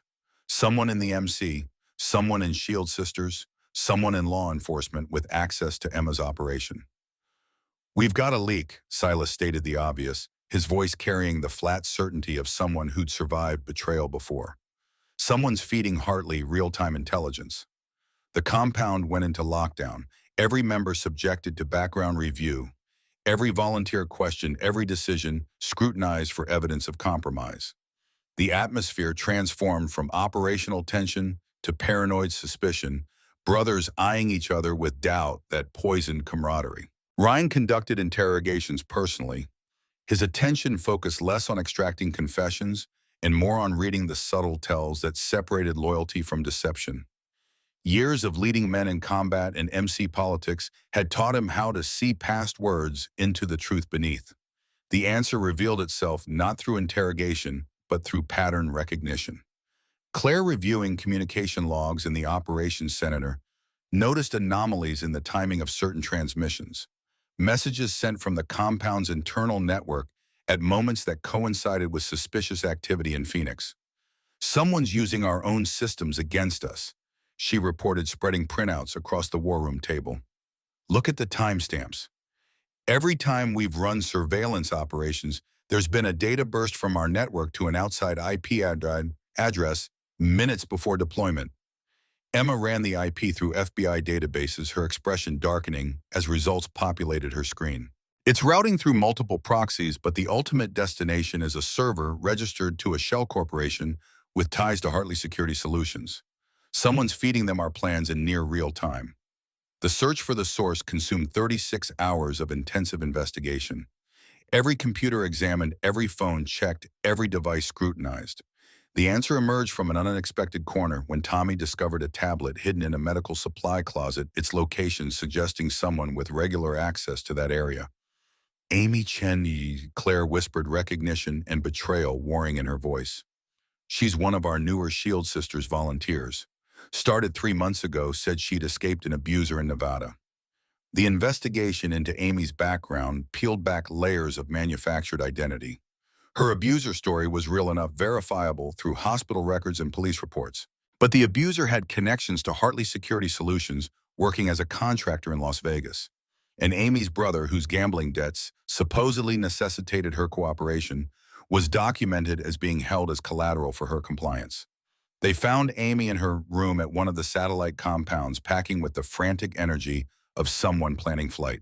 She broke down immediately when confronted, terror replacing deception, her story tumbling out between sobs. He has Danny, my brother. Sullivan showed me photos, videos of Danny being beaten. Said if I didn't help them, if I didn't feed information about Shield Sisters operations, he'd kill him. Amy's hands shook violently. I didn't want to betray you. I didn't want anyone hurt. I just wanted my brother safe. Sarah stood witness to the confession, her expression cycling through emotions Ryan couldn't quite parse. Anger, certainly, at betrayal that had nearly gotten her abducted. But underneath that, something else. Understanding, maybe. Recognition of desperation that made people compromise principles for survival. Where's your brother now? Sarah asked, her voice surprisingly gentle. Vegas. Sullivan has him in a warehouse somewhere. Sends me proof of life every 3 days to keep me compliant. Amy looked up, tears streaming. I'm sorry. I'm so sorry. Emma stepped forward, federal authority replacing personal feelings. Amy Chen, you're under arrest for conspiracy to commit kidnapping, providing material support for criminal enterprise, in violation of federal communications laws. You have the right to remain silent. Wait. Sarah's voice cut through the Miranda warning. She was coerced. Her brother's life was threatened. That's duress, not willing participation. She still committed federal crimes because Sullivan did to her exactly what he did to me. He found someone vulnerable, someone with family he could threaten, and he weaponized her fear. Sarah's eyes met Amy's across the room. I understand. I'm not saying it's right, but I understand. Ryan recognized the moment for what it was, the critical juncture where justice and mercy intersected. Amy had betrayed them, a compromise operations put lives at risk. But she'd done so under coercion, her choices constrained by threats against family, her actions driven by the same survival instinct that motivated every woman they'd ever rescued. Emma, hold the arrest. Give us 48 hours. Ryan's voice carried command that transcended jurisdiction. We use Amy, feed Sullivan false information through her, make him think his intelligence pipeline is still intact. Then we run an operation designed to bring him and Marcus into a trap we control. Emma's professional ethics warred with pragmatic recognition that Ryan's proposal offered better outcomes. If she warns them, if she tips Sullivan that we know about her, this entire investigation collapses. She won't, because we're going to rescue her brother first. Ryan turned to Amy. You tell us where Danny is, give us every detail about the warehouse and Sullivan's security. We extract him tonight, get him safe. Then you help us feed Sullivan information that leads him and Marcus directly into federal custody. You do that, you cooperate fully, and Emma can argue for immunity based on duress and cooperation. Amy's expression transformed from terror to desperate hope. You do that, risk your people to save Danny. We don't leave anyone behind. That's the first rule of brotherhood. Ryan glanced at Silas. Assemble a team, 6 of our best. We're going to Vegas. The operation launched at midnight, convoy of 3 trucks rolling west on I-40, carrying 12 MC members selected for tactical competence and discretion. Amy rode in the lead vehicle, providing intelligence updates as they approached Vegas. Her knowledge of the warehouse location and security protocols proving accurate enough to build confidence. Emma had argued against the rescue attempt, citing jurisdictional complications and the risk of compromising her federal investigation. Ryan had ignored her concerns with the polite but absolute dismissal of someone whose loyalty to individuals superseded respect for institutional authority. The warehouse occupied an industrial district on Vegas's eastern edge, surrounded by abandoned buildings in areas where homeless encampments provided cover for activities law enforcement rarely investigated. Sullivan had chosen well. Ryan admitted grudgingly finding a location that offered isolation without attracting attention. Tommy pulled surveillance photos from recent reconnaissance images captured by a prospect he'd sent ahead hours earlier. 4 guards visible on perimeter. Unknown number inside. Danny supposedly held in the basement, zip-tied to a support column. Classic hostage containment, Silas observed. Keep him below ground level so he can't signal for help. Minimal comfort to maintain compliance through discomfort. Ryan studied the tactical situation, his Marine training overlaying modern context with patterns learned in Southeast Asian jungles. We go hard and fast. Simultaneous breaches on 3 entry points, overwhelming force designed to minimize resistance. Priority is securing Danny without casualties. Secondary priority is gathering intelligence on Sullivan's operation. The assault lasted 4 minutes from breach to extraction. The perimeter guards, confronted with overwhelming force appearing from darkness, surrendered without resistance. Interior guards, faced with armed men moving with military precision, chose survival over loyalty. Danny Chen emerged from the basement, malnourished and traumatized but alive. His sister's sobs of relief echoing through the warehouse as she held him. They found documents in Sullivan's office, evidence of coordination between him and Marcus Communications that explicitly referenced Colonel Hartley's orders. Emma would later confirm these as admissible evidence, linking the entire conspiracy directly to the man at the top. The convoy returned to Arizona before dawn, Danny receiving medical attention from Dr. Chen, while Amy provided detailed debriefing about Sullivan's operations. She knew communication protocols, meeting locations, the structure of his network within Hartley's organization. Each piece of intelligence, another weapon in Emma's arsenal. Now we use her, Ryan explained to the assembled council. Amy feeds Sullivan information that Julia is being moved to a remote safe house, minimal security, perfect opportunity for snatch and grab. He takes the bait coordinates with Marcus. They move against what they think is vulnerable target. Instead, they find FBI agents and criminal charges that stick. The trap required 3 days to set properly. Emma positioned her teams around a remote compound north of Flagstaff, surveillance equipment monitoring every approach. Julia volunteered to be visible bait despite the risk, her determination to see Marcus arrested overriding fear. Sullivan and Marcus took the bait exactly as predicted, their approach captured on multiple cameras as they led a 6-man team toward what they believed was an undermanned safe house. Federal agents moved in the moment the first window broke, lights flooding the compound, voices amplifying through speakers demanding surrender. Marcus attempted flight, made it 30 yards before Silas's tackle brought him to ground with professional efficiency. Sullivan pulled a weapon, made the mistake of pointing it at a federal agent, and went down under coordinated fire that left him wounded but alive enough for prosecution. The arrest cascaded from there. Sheriff Wade pulled from his home at dawn, facing conspiracy charges supported by communications evidence Amy had provided. The fake security guard from the Barnes & Noble attempt. 3 more Hartley Security Solutions contractors identified through financial records and testimony. But Colonel James Hartley himself remained untouched, protected by layers of lawyers and deniability, his empire intact despite subordinates falling. Sullivan and Marcus refused to testify against him, their silence purchased through threats and promises Ryan could only imagine. Emma delivered the news in the war room 48 hours after the arrests, her expression carrying a frustration despite tactical victories. We got everyone except the man who matters. Marcus and Sullivan are looking at 20 years minimum, but without their testimony, we can't directly connect Hartley. His lawyers are claiming he had no knowledge of their actions, that they were operating independently for personal reasons.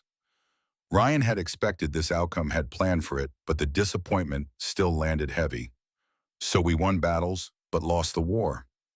Not lost, postponed. Emma's eyes held determination that reminded him of Catherine at her most stubborn. We've disrupted his network, arrested key operators, exposed corruption in local law enforcement. Hartley's empire is damaged. We just need one more piece to bring the whole structure down. What piece? Someone with direct knowledge willing to testify. Someone he can't threaten or buy. Emma paused, choosing words carefully. Someone like Marcus, if we can offer him something worth breaking silence for. The answer to that puzzle came from an unexpected source. Julia recovered enough to demand involvement, proposed a meeting with her husband. A confrontation that would either break his loyalty to his father or confirm his commitment to the evil that had shaped him. Ryan initially refused, the risk too great, the potential for psychological harm too severe. But Julia's argument carried weight impossible to ignore. I'm the only person Marcus ever showed vulnerability to. Before the violence started, before his father's influence completely consumed him, there were moments when he seemed human, almost like he wanted to be different but didn't know how. Her hand rested on her belly. He knows this baby is his. Maybe that matters enough to make him choose differently. The meeting occurred in County Jail's interview room, Emma and Ryan observing through one-way glass as Julia sat across from Marcus, separated by table, and the weight of everything that had transpired between them. Marcus looked diminished by incarceration, his military bearing crumbling under the reality of long imprisonment. "Why did you come?" His voice carried none of its earlier command, just exhaustion and confusion. Julia's hands remained folded on the table, her posture controlled despite visible emotion. "Because I need to understand. Was any of it real? The man I met at that gala, the one who talked about helping veterans and rebuilding lives, did he exist, or was it all performance for your father's revenge?" Marcus's face crumpled, tears threatening to break through machismo learned through decades of paternal abuse. "He was real. I was real before my father found out who you were, before he told me to marry you, to use you to destroy Ryan Wolf through his goddaughter. And you just went along with it, agreed to build a life on lies and manipulation. You don't understand what he's like, what he's capable of, the things he's done to people who defy him." Marcus's voice dropped to whisper. "I've watched him destroy men for simple disagreements, watched him order killings that look like accidents. My entire life has been spent terrified of making him angry." Julia leaned forward slightly. "Then testify against him. Give the FBI what they need to arrest him, prosecute him, put him somewhere he can't hurt anyone ever again, including you." "I can't. He'll what, kill you in prison. You're looking at 20 years minimum, Marcus. He's already got you. The only question is whether you spend those 20 years as his victim or as someone who finally fought back." The silence stretched Marcus, wrestling with programming that had shaped his entire existence. Ryan watched from behind the glass, recognizing the moment for what it was. Some men chose courage despite fear. Others let fear define them until nothing else remained. Marcus spoke slowly, words dragged from places he'd kept locked. "If I testify, if I give you everything, what happens to my mother, he'll kill her to punish me." "We protect her," Imama interjected through the interview room speakers. "Federal witness protection, new identity placement, somewhere your father can never find her. Same deal I'm offering you if you cooperate fully. And my child," Marcus's eyes found Julia's belly. "What happens to them?" Julia's expression carried no mercy, only the cold truth of consequences earned. "Your child grows up knowing their father chose to do the right thing, even if it was too late to fix the harm already caused. That's the only legacy you get to leave them now." The decision crystallized across Marcus's features, the last resistance crumbling before reality's weight. "I'll testify. I'll give you everything. Communications records, financial transfers, orders directly from my father. All of it." Emma entered the room with documents already prepared, Miranda waivers, and cooperation agreements that formalized Marcus's choice. Ryan watched them work through details, his chest tight with something that might have been satisfaction or might have been the angina warning it his time was running out. They emerged from the jail as sun set over Arizona, painting the sky in shades of amber and crimson. Emma's phone was already firing off messages, coordination with federal prosecutors, and protection detail arrangements filling her screen. "This is it," she said, satisfaction bleeding through professional composure. "With Marcus's testimony, we can bring RICO charges against Colonel Hartley. Arrest him, freeze his assets, dismantle his entire organization. It's over." Ryan wanted to feel triumph, wanted to believe 54 years of hunting ghosts was finally reaching resolution. But somewhere deep in his tactical instincts or warning bells screamed that men like Hartley didn't go quietly. That empires built on violence and betrayal didn't collapse without final desperate moves. "Double security at all compounds," he ordered Silas through phone connection. "Full alert until Hartley's in federal custody. This isn't over until he's behind bars." "You think he'll retaliate?" "I know he will. Question is when and how." The answer came that night, delivered through channels designed to bypass security and strike at the heart of everything Ryan had built. Sheriff Wade, released on bond and under house arrest, received a visit from Colonel James Hartley himself. The conversation was recorded by federal surveillance Emma had insisted on maintaining. They think they've won, Hartley's voice carried through speakers with chilling calm. They think my son's betrayal means anything. But they've forgotten the most important lesson: some men can't be touched by law. Some men own the judges, the politicians, the very system meant to constrain them. Wade's response trembled with fear. What do you want me to do? Nothing. I just wanted you to know that when this is over, when the dust settles and the naive idealists realize their victory was hollow, I'll remember everyone who stood against me, and I'll make examples that ensure no one makes that mistake again. The recording ended. Emma played it 3 times, searching for actionable threats, finding only the careful language of a man who'd spent decades evading consequences. He's planning something, she concluded, something big enough to destroy us all before we can bring him to trial. Ryan agreed his tactical instincts, screaming warnings his body was too exhausted to properly process. The war was entering its final phase, the most dangerous moments when cornered predators became desperate, and desperate men made catastrophic choices. The compound braced for assault that never came. Days passed in heightened tension, everyone armed and alert, waiting for violence that manifested only as silence. Marcus provided his testimony documents supporting every claim, the federal case against his father building with inexorable momentum.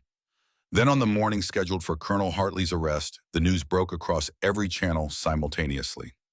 James Hartley was dead, discovered in his Phoenix estate office with a single gunshot wound to the head. Initial reports called it suicide, but the letter left behind told different story, carefully crafted narrative claiming persecution by government conspiracy, painting himself as victim rather than perpetrator, martyring himself before justice could reach him. Ryan watched the news coverage from the war room, feeling victory drain away like water through clasped hands. 54 years of hunting ghosts, and the ghost had escaped through death itself. He won, Silas said quietly. Even dying, he denied you the satisfaction of seeing him punished. He lost everything first. Emma's voice carried forced optimism.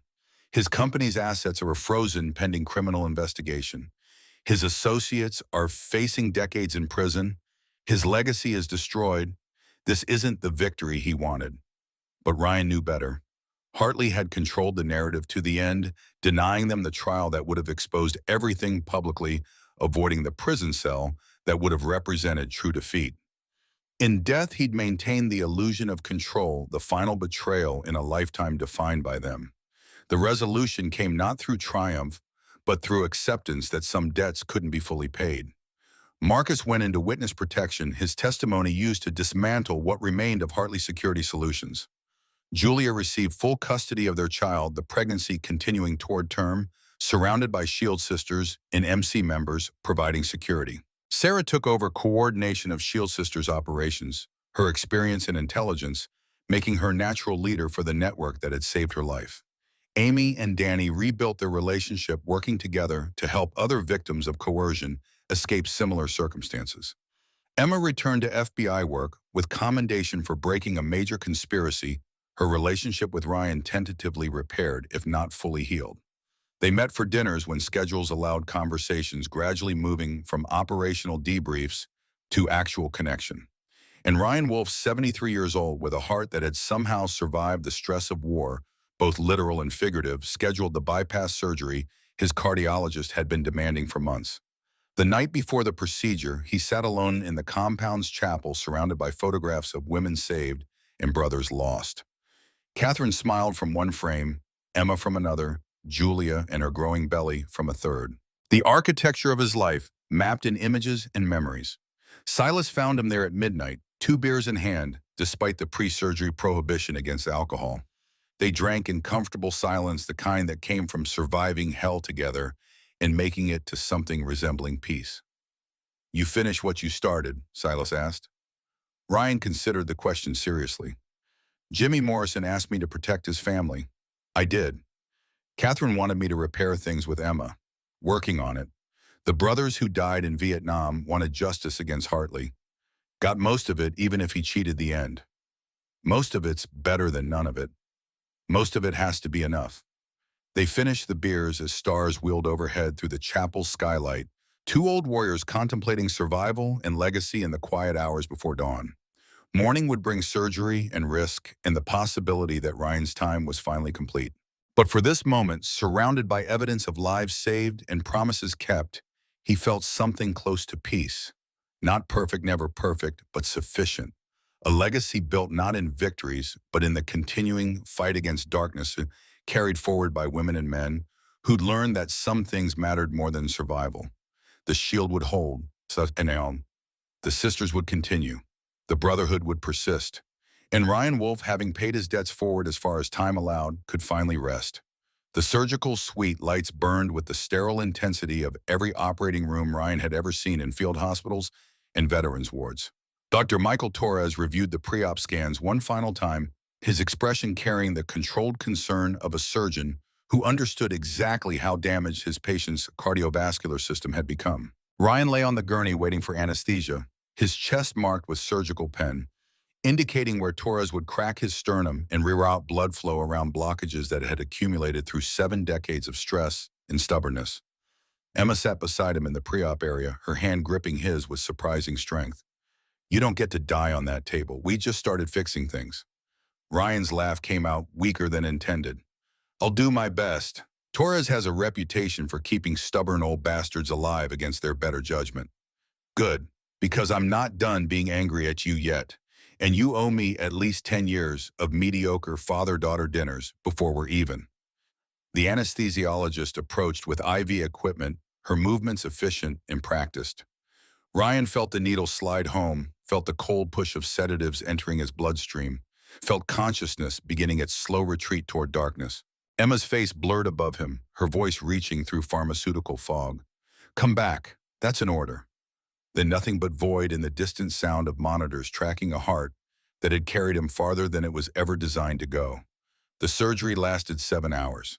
Torres navigated damaged tissue with microscopic precision, harvesting vessels from Ryan's leg to construct new pathways around blockages that had reduced blood flow to dangerous minimums. Twice the heart stopped entirely, requiring electrical intervention to restart rhythms that wanted to quit. Twice Torres refused to accept defeat, his hands moving with the absolute certainty of someone who'd learned his craft in combat hospitals where giving up meant soldiers died. Ryan surfaced from anesthesia in the ICU, pain registering before awareness, his chest feeling like someone had driven a truck across his ribcage. Breathing required conscious effort. Each inhalation fought against surgical trauma and medication fog. Monitors beeped their steady rhythm machines, breathing for him until his lungs remembered how to function independently. Emma materialized beside the bed, her face carrying exhaustion that spoke to hours spent waiting.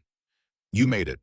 Torres said the surgery went as well as could be expected, given how much damage you'd accumulated. Ryan tried to speak, found his throat occupied by ventilation tubes, settled for squeezing her hand with what little strength remained. The gesture conveyed everything words couldn't: acknowledgement and gratitude, and the fragile hope that maybe there was time after all. The ICU days blurred together, pain and medication creating a haze where time lost meaning.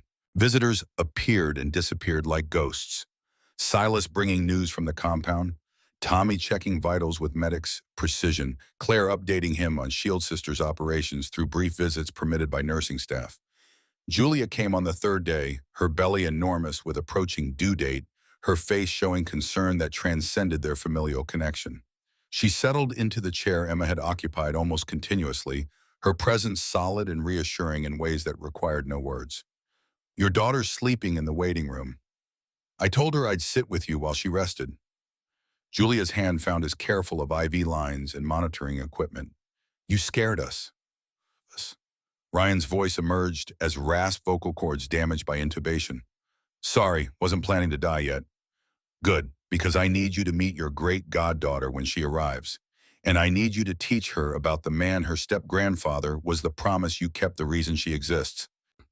The weight of that responsibility settled across Ryan's damaged chest, heavier than surgical pain, more profound than physical recovery. Legacy measured not in achievements but in lives touched, in stories passed forward, in the continuation of purpose beyond individual existence. "Tell me about Jimmy. What Sue told you about him." Julia's smile carried sadness and love intertwined. "Mom told me stories all through childhood. How Jimmy wrote letters from Vietnam, describing the brothers he served with, especially you and Silas. How he talked about coming home and building something that mattered. How he made her promise that if anything happened to him, she'd make sure his memory lived through the values he believed in. She remarried when I was born, but she never let me forget Jimmy Morrison.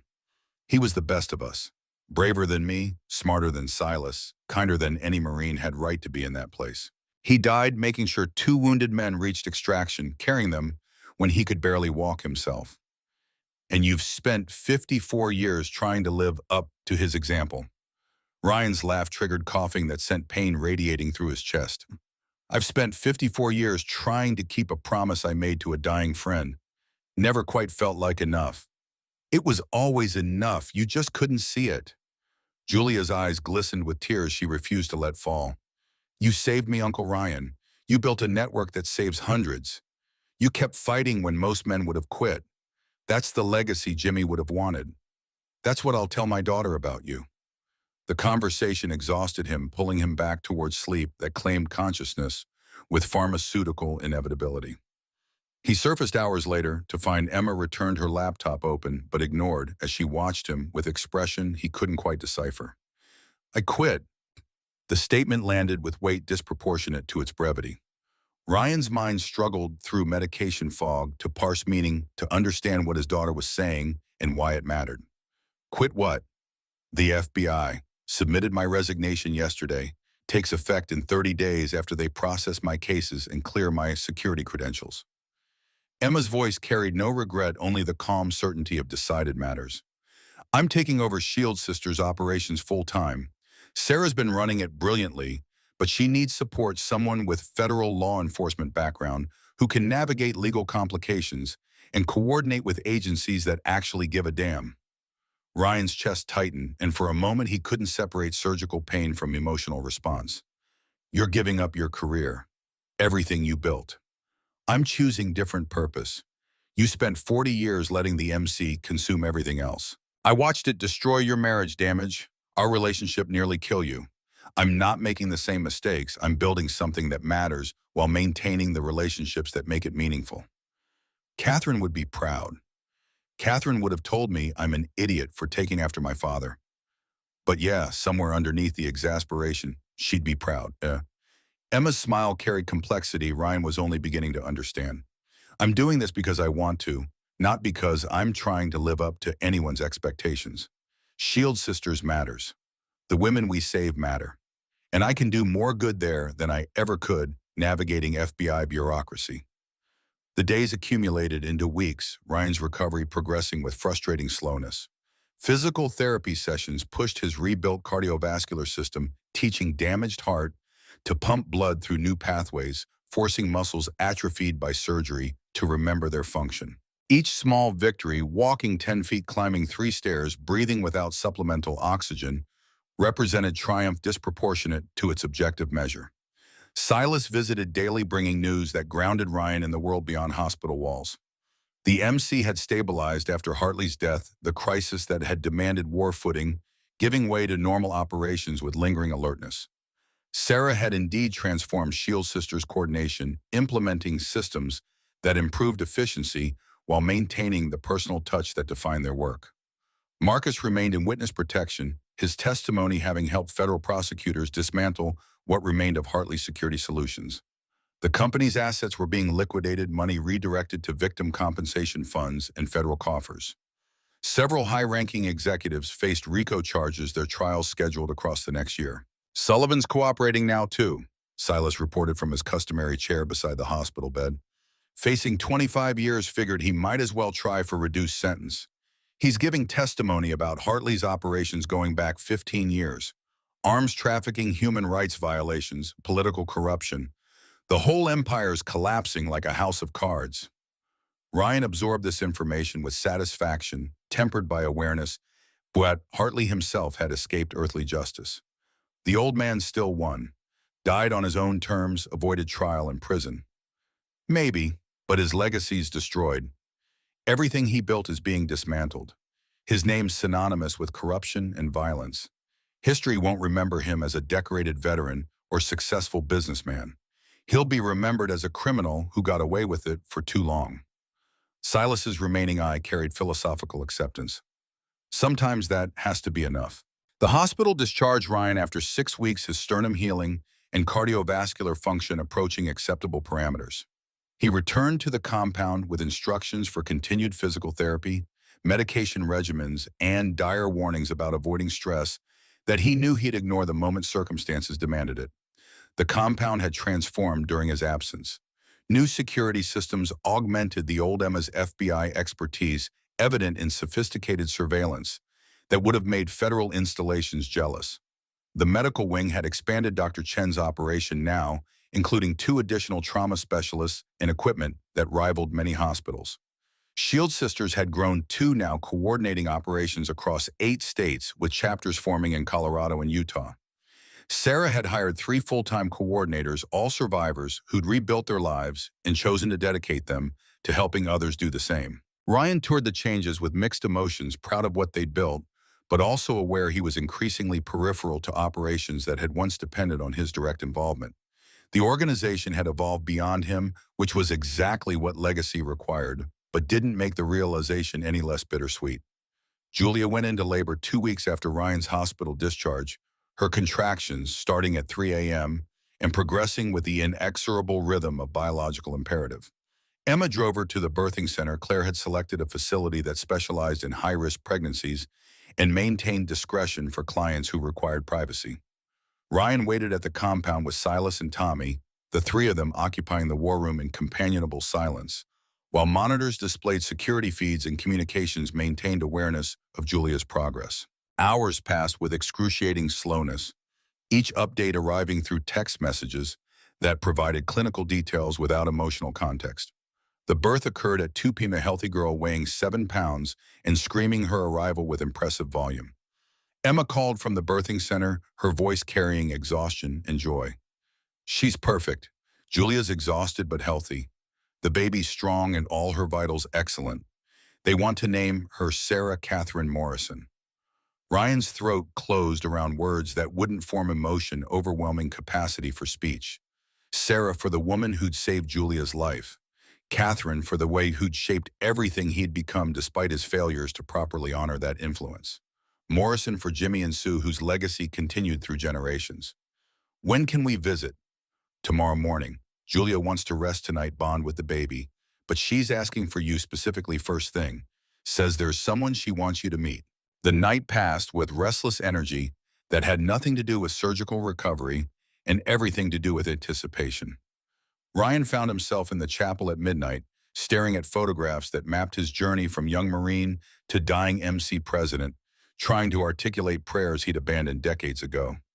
Catherine's photograph smiled at him from its frame, frozen in moment of joy he could barely remember experiencing firsthand.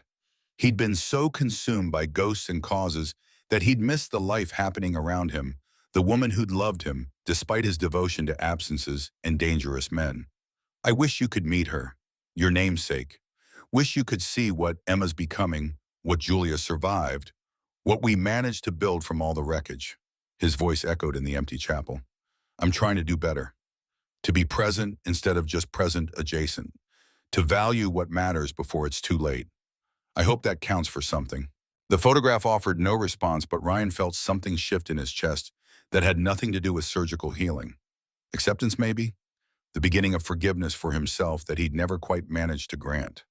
Morning arrived with desert sunrise painting the compound in shades of gold and amber. Ryan dressed carefully, his chest still tender, his movements constrained by healing sternum. Emma appeared at his door with coffee and the kind of smile that transformed her from federal agent to daughter. "You ready to meet your great goddaughter?" "As ready as I'll ever be." The birthing center occupied a renovated medical complex on Phoenix's east side, its exterior deliberately understated to avoid attention, while its interior contained state-of-the-art equipment and staff trained in trauma-informed care. Claire met them at the entrance, her expression radiating the satisfaction of someone who'd coordinated another successful outcome. "Julia's in Suite 3. Baby's nursing, well, both of them resting between feedings. She's been asking about you since dawn." Ryan followed Claire through corridors that smelled of lavender and new beginnings, his pace slower than pride wanted, but faster than cardiac rehabilitation recommended. Emma walked beside him, her presence steadying her hand, occasionally touching his elbow when stairs required extra balance. Julia occupied a private suite decorated to feel more like home than hospital, her face exhausted but radiant in ways that transcended physical appearance. The baby lay against her chest, tiny features peaceful in sleep, her existence representing hope and continuation in the victory of survival over violence. Uncle Ryan, Julia's voice carried depth of emotion that required no elaboration. Come meet Sarah Catherine.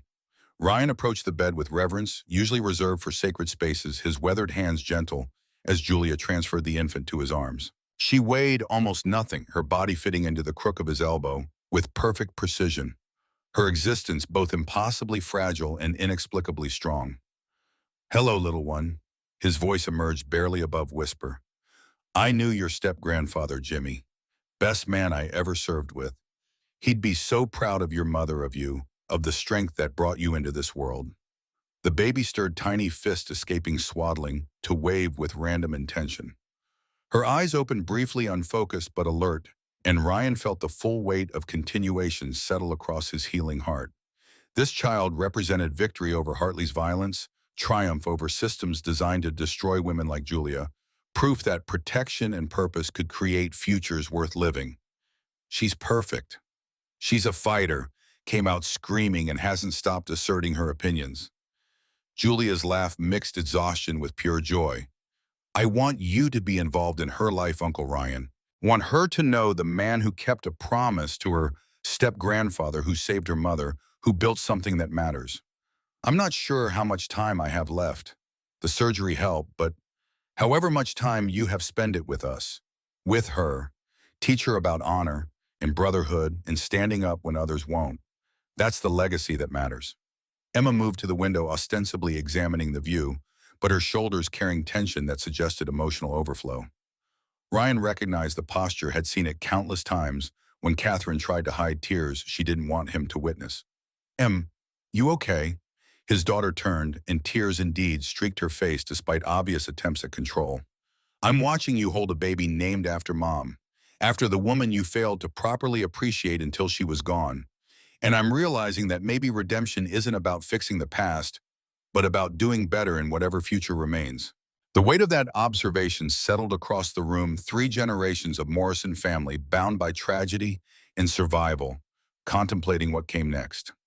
Ryan looked at the infant in his arms, at Julia recovering from trauma that should have destroyed her, at Emma choosing purpose over career and presence over absence.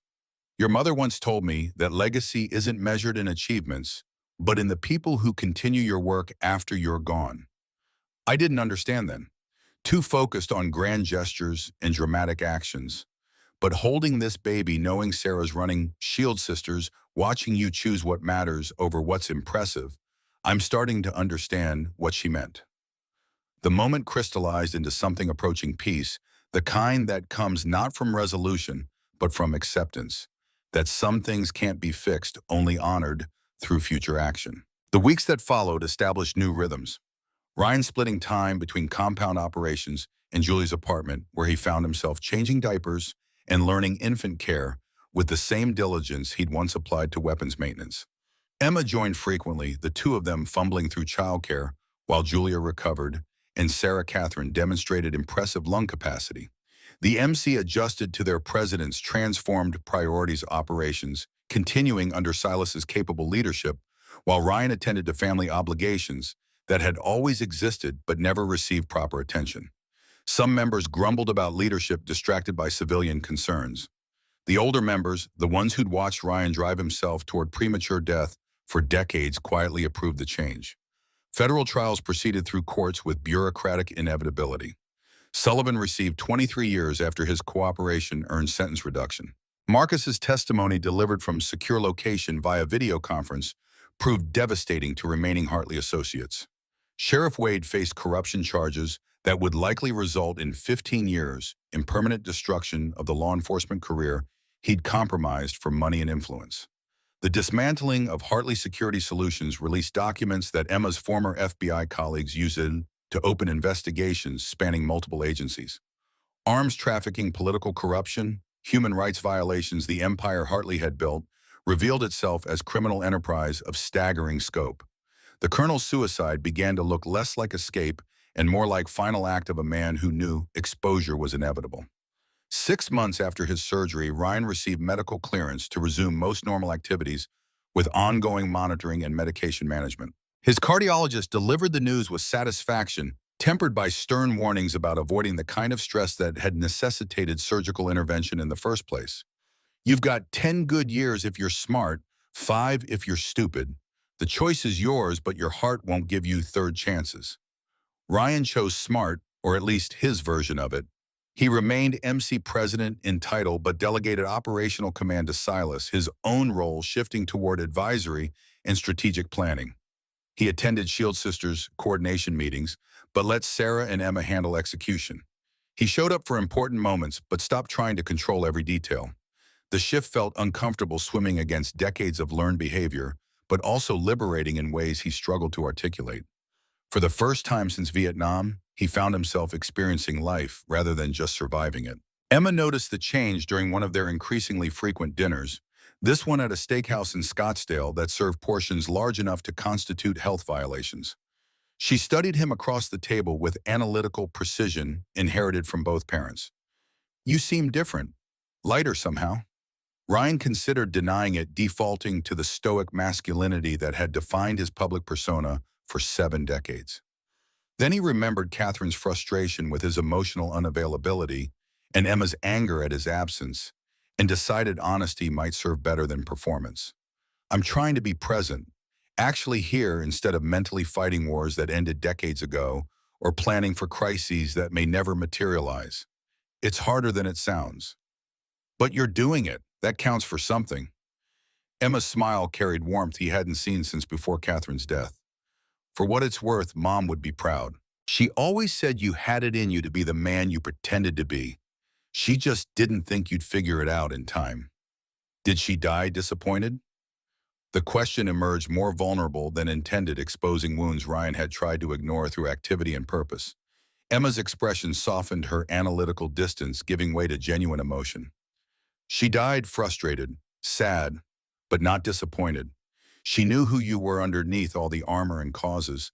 She just wished you'd let her see that person more often." Emma reached across the table, her hand finding his. "She loved you, Dad, even when you made it really hard to. She never stopped believing you were worth the effort." Ryan's vision blurred, tears threatening despite the restaurant setting and public exposure. "I wasted so much time, chose ghosts over the woman who was actually there. By the time I realized what I'd lost, it was too late to fix it." "Then don't waste more time. Honor her memory by being present for the people who are still here. For Julia, for Sarah, Catherine, for me. That's the legacy she'd want." The server arrived with their steaks, interrupting the moment with professional cheerfulness. They ate in comfortable silence, the kind that comes from breakthrough rather than avoidance, from connection rather than proximity. The Shield Sisters organization scheduled its annual gathering for late September timing, designed to avoid Arizona's peak summer heat while maintaining accessibility for chapters across 8 states. The event occupied the main compound, transforming it into temporary city that housed 300 women and children, 60 MC members providing security, and countless volunteers coordinating logistics. Sarah had planned the gathering with meticulous attention to detail, creating space for healing and celebration while maintaining the serious purpose that defined their work. Workshops on trauma recovery, legal rights, financial planning, support groups for survivors at various stages of rebuilding, childcare that allowed mothers to focus on themselves without worry. And throughout it all, the presence of men who'd learned that protection meant empowering rather than controlling. Ryan observed from the margins, his role ceremonial rather than operational, watching Sarah coordinate with confidence that validated every choice that had brought her to leadership.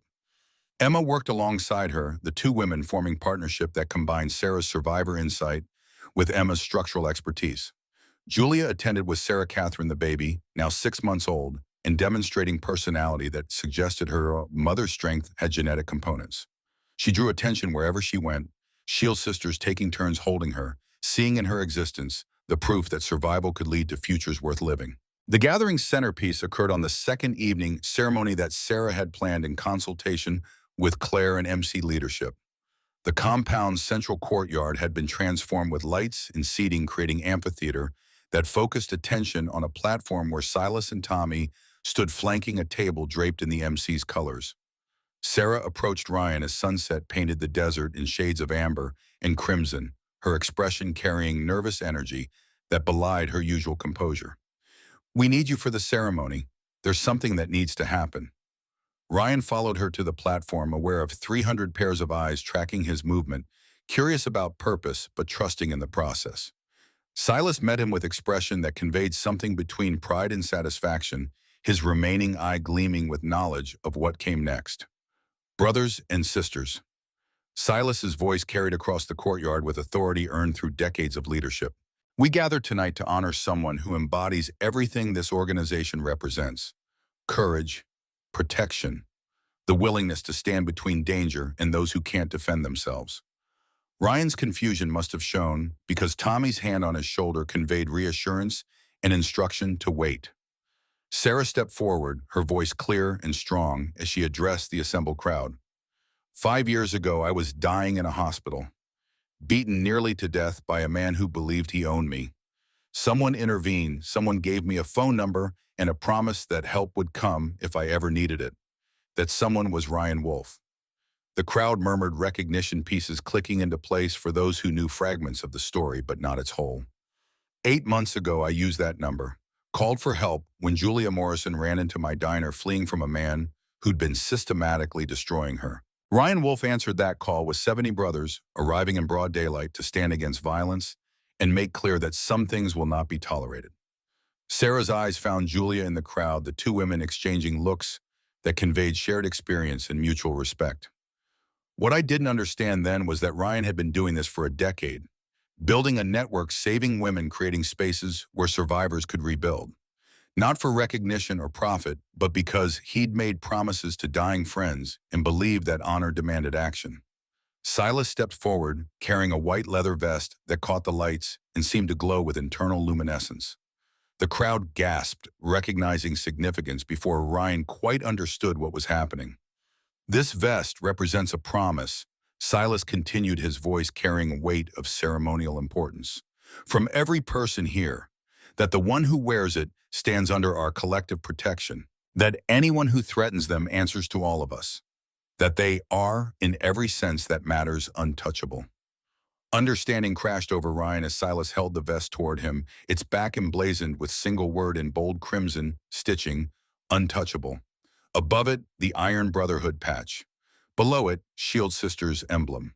The combination of MC authority and survivor solidarity rendered in leather and thread. "We don't give these lightly," Tommy added, stepping forward. "In 10 years, only 5 have been awarded, each to someone who demonstrated extraordinary courage, who stood against darkness when others turned away, who embodied the values we claim to represent." Sarah's voice dropped to intimate register despite the crowd.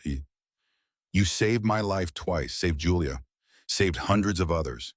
You built something that outlasts you, that will continue long after you're gone. You kept promises to dead men and living women alike.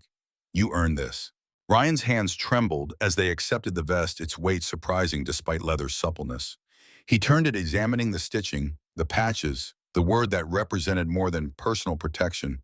It represented acknowledgement, respect, the validation of choices that had cost him marriage and nearly his life. Emma appeared beside him, her presence grounding. Her voice meant only for him. "Put it on, Dad. Let them honor what you've built."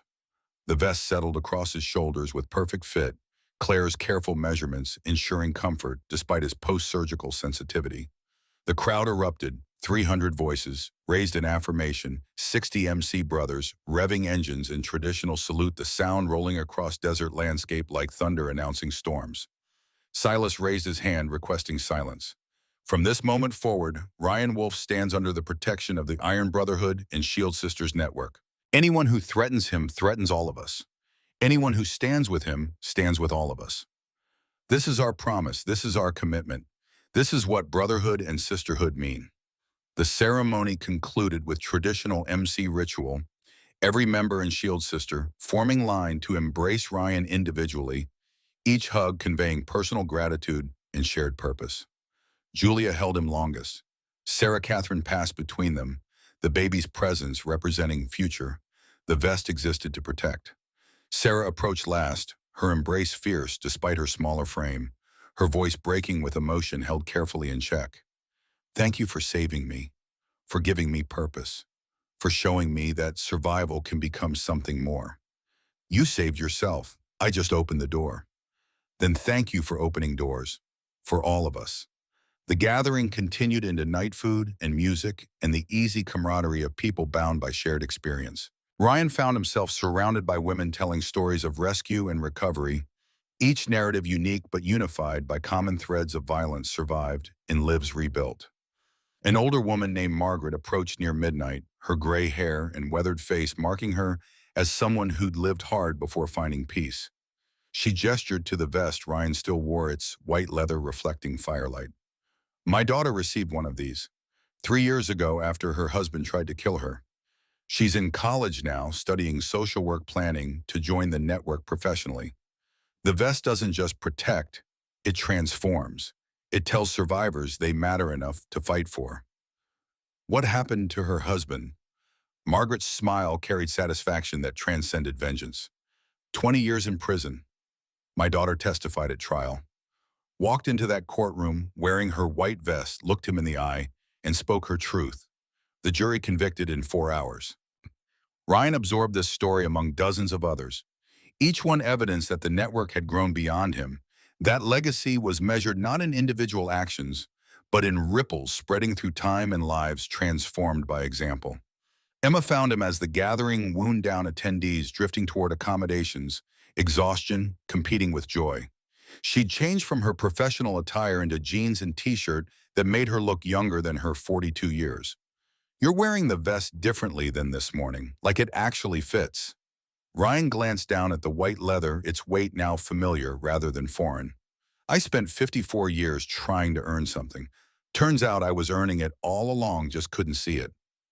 Mom used to say you were blind to your own impact, too focused on failures to notice successes. Emma settled beside him on the bench where he'd been watching stars emerge. She kept a journal. I found it after she died going through her things. Page after page about you, about the MC, about Shield Sisters, work she knew about but pretended not to. What did she write? That she wished you could see yourself the way she saw you. Not as a man trying to make up for Vietnam, but as someone who'd taken horror and transformed it into purpose. She was proud of you even when she was angry about your absence. She understood what you were building, even if she wished you'd balance it better. The revelation landed with weight Ryan struggled to process. Catherine had known about Shield Sisters, had approved despite her frustration with his divided attention, had died without telling him any of this. The knowledge brought comfort and regret in equal measure. I wish she'd told me. Would you have believed her?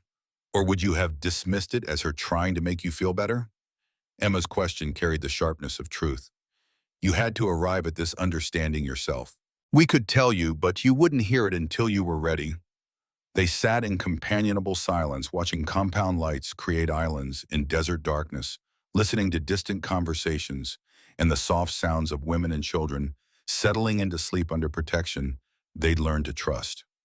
I'm getting married. Emma's statement arrived without preamble, changing subject with characteristic directness. Ryan's mind stuttered, trying to parse new information while still processing previous emotional revelations. To who? Her name's Jessica. She's a trauma therapist at the birthing center where Julia delivered. We've been seeing each other for 4 months. It's serious. Emma's voice carried defensive edge, preparing for rejection that had defined previous relationships she'd mentioned and he'd failed to properly acknowledge. Tell me about her. The question clearly surprised Emma, her defensive posture softening. She's brilliant, patient, understands trauma in ways most people can't because she lived it herself. She works with Shield Sisters, survivors pro bono, helping them process what they've experienced and rebuild capacity for trust. She makes me laugh, makes me want to be present instead of just competent. She sounds perfect. You mean that you're okay with me marrying a woman? Ryan considered the question seriously, examining his reactions and finding only genuine happiness for his daughter. I'm okay with you marrying someone who makes you laugh and want to be present. That's all that matters. Your mother would agree. Emma's tears came suddenly breaking through control with force that suggested they'd been building for years. I was so scared to tell you. Scared you'd be disappointed or disgusted or would pull away again. I've been carrying this for months. Ryan pulled her close despite his chest protest holding his daughter while she cried against his shoulder.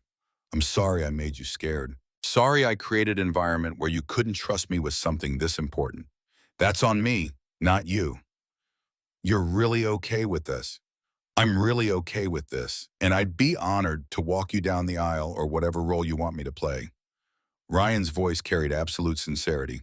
Also, I expect to meet Jessica soon so I can embarrass you with dad behavior and make sure she knows what she's getting into.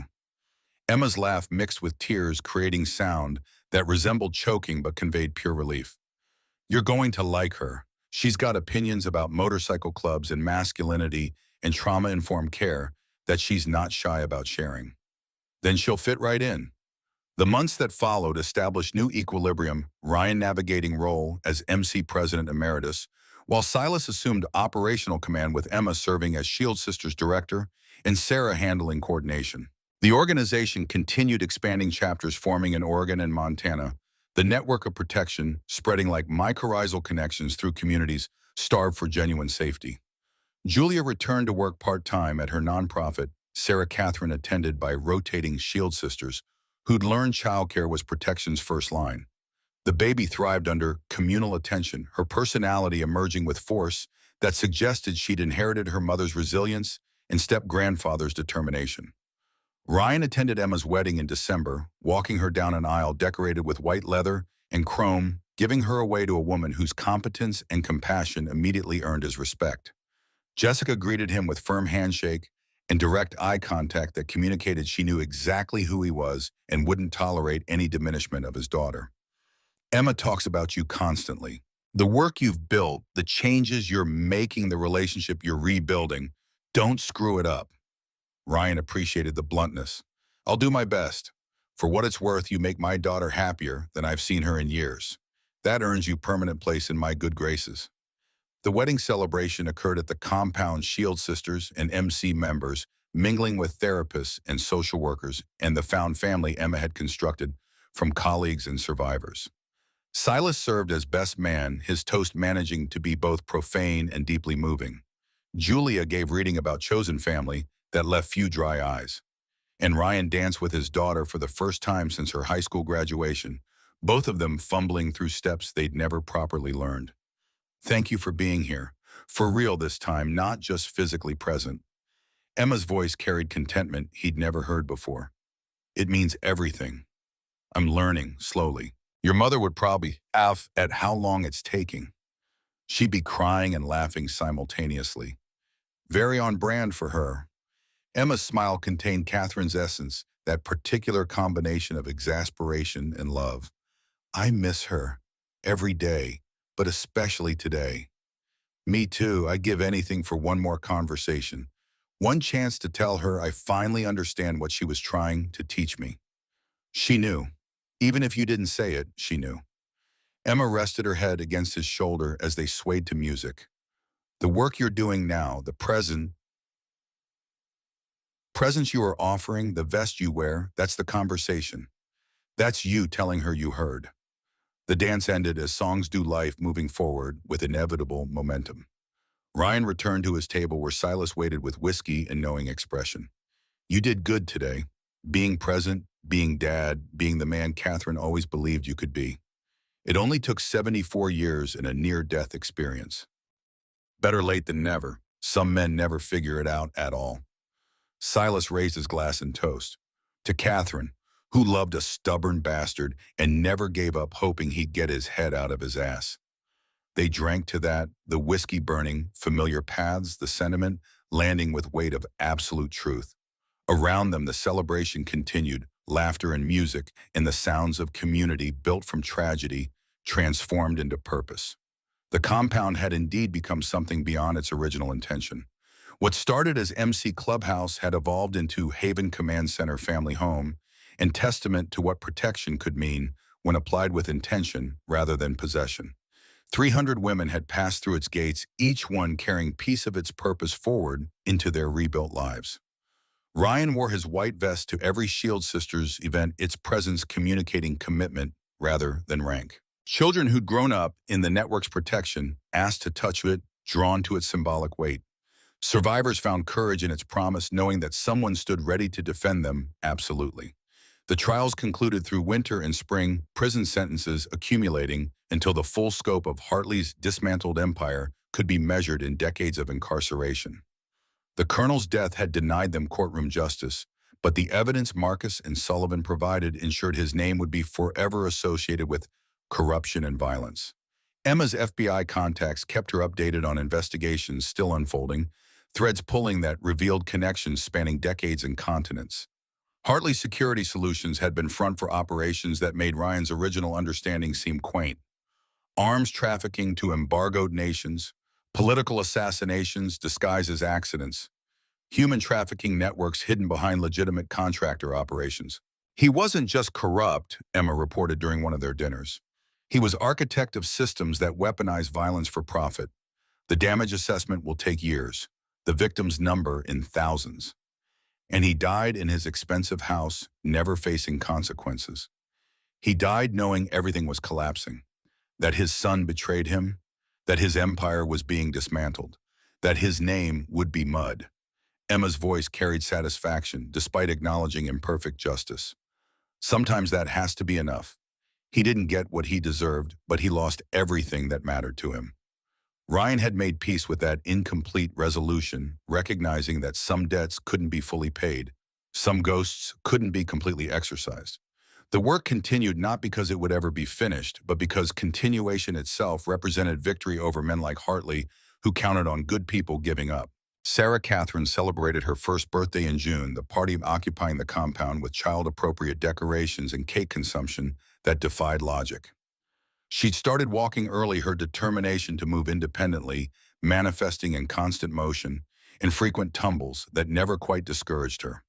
Ryan found himself on floor with her during the party, helping stack blocks she immediately knocked over with delighted laughter. Julia watched from nearby, her expression carrying contentment Ryan had never seen before her rescue. She loves you, asks for Papa Ryan every day. The nickname had emerged organically, Sarah Catherine's verbal attempts to say great uncle, transforming into something simpler. Ryan wore it with pride that surprised him, having never expected to occupy a grandfather-adjacent role, but discovering satisfaction in the simple act of being present for a child's development. She's extraordinary. Strong like her mother, stubborn like Jimmy, loud like her great uncle who doesn't know when to shut up. Julia's laugh carried pure joy. All excellent qualities. She's going to change the world someday. I can feel it. She already has. Her existence proves that violence doesn't get final word, that survivors can build futures worth living, that promises kept across generations matter. The party continued around them, Shield Sisters and MC members and children creating chaos that somehow felt ordered by shared purpose. Ryan absorbed the scene, committing it to memory against future when his presence would be reduced to photographs and stories. His heart had stabilized under medication management and lifestyle changes. Torres cautiously optimistic about prognosis that extended measured in years rather than months. The surgery had bought time, and Ryan was learning to use it wisely, present for moments that mattered rather than obsessed with crises that might never materialize. Emma and Jessica announced pregnancy in August, their joy complicated by awareness that Ryan's time remained finite despite medical interventions. They asked him to be involved, to share in the child's life, however long his lasted, to pass forward the lessons he'd learned too late to fully apply to his own parenting. We want them to know you, not the legend or the president or the man in the white vest, just you. Grandpa Ryan, with your terrible jokes and your stubborn insistence on doing things your way.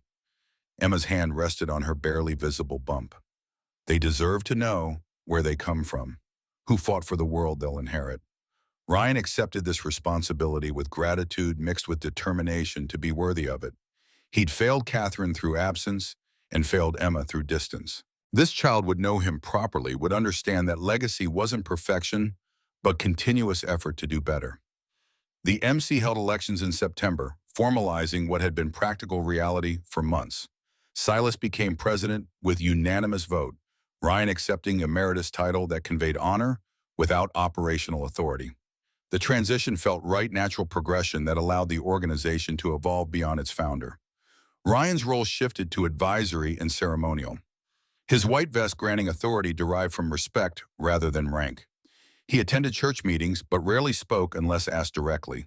He wrote in formations but no longer at point position.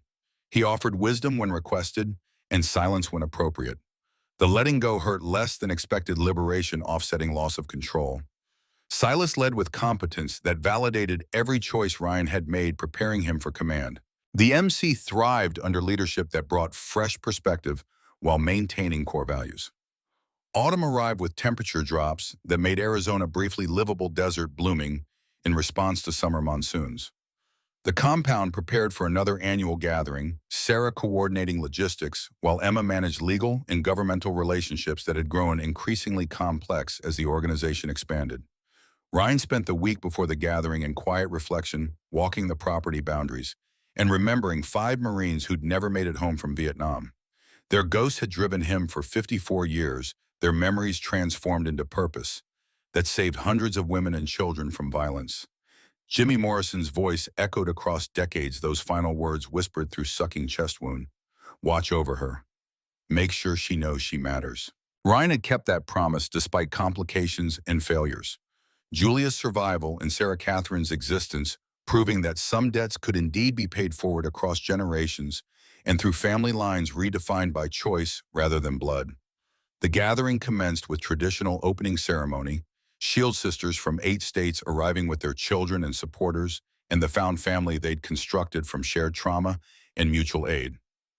Ryan stood on platform wearing his white vest, Silas beside him in presidential leather, Sarah and Emma flanking them in their coordinator roles. 10 years ago, this network consisted of one safe house and desperate hope that we could make difference. Ryan addressed the assembled crowd, his voice carrying across the compound. Today we coordinate 43 locations, we've helped 800 women rebuild their lives, and we've demonstrated that protection offered with respect rather than possession can transform communities. And the crowd applauded recognition of collective achievement rather than individual accomplishment. Ryan continued after the sound faded. I'm stepping back from daily operations.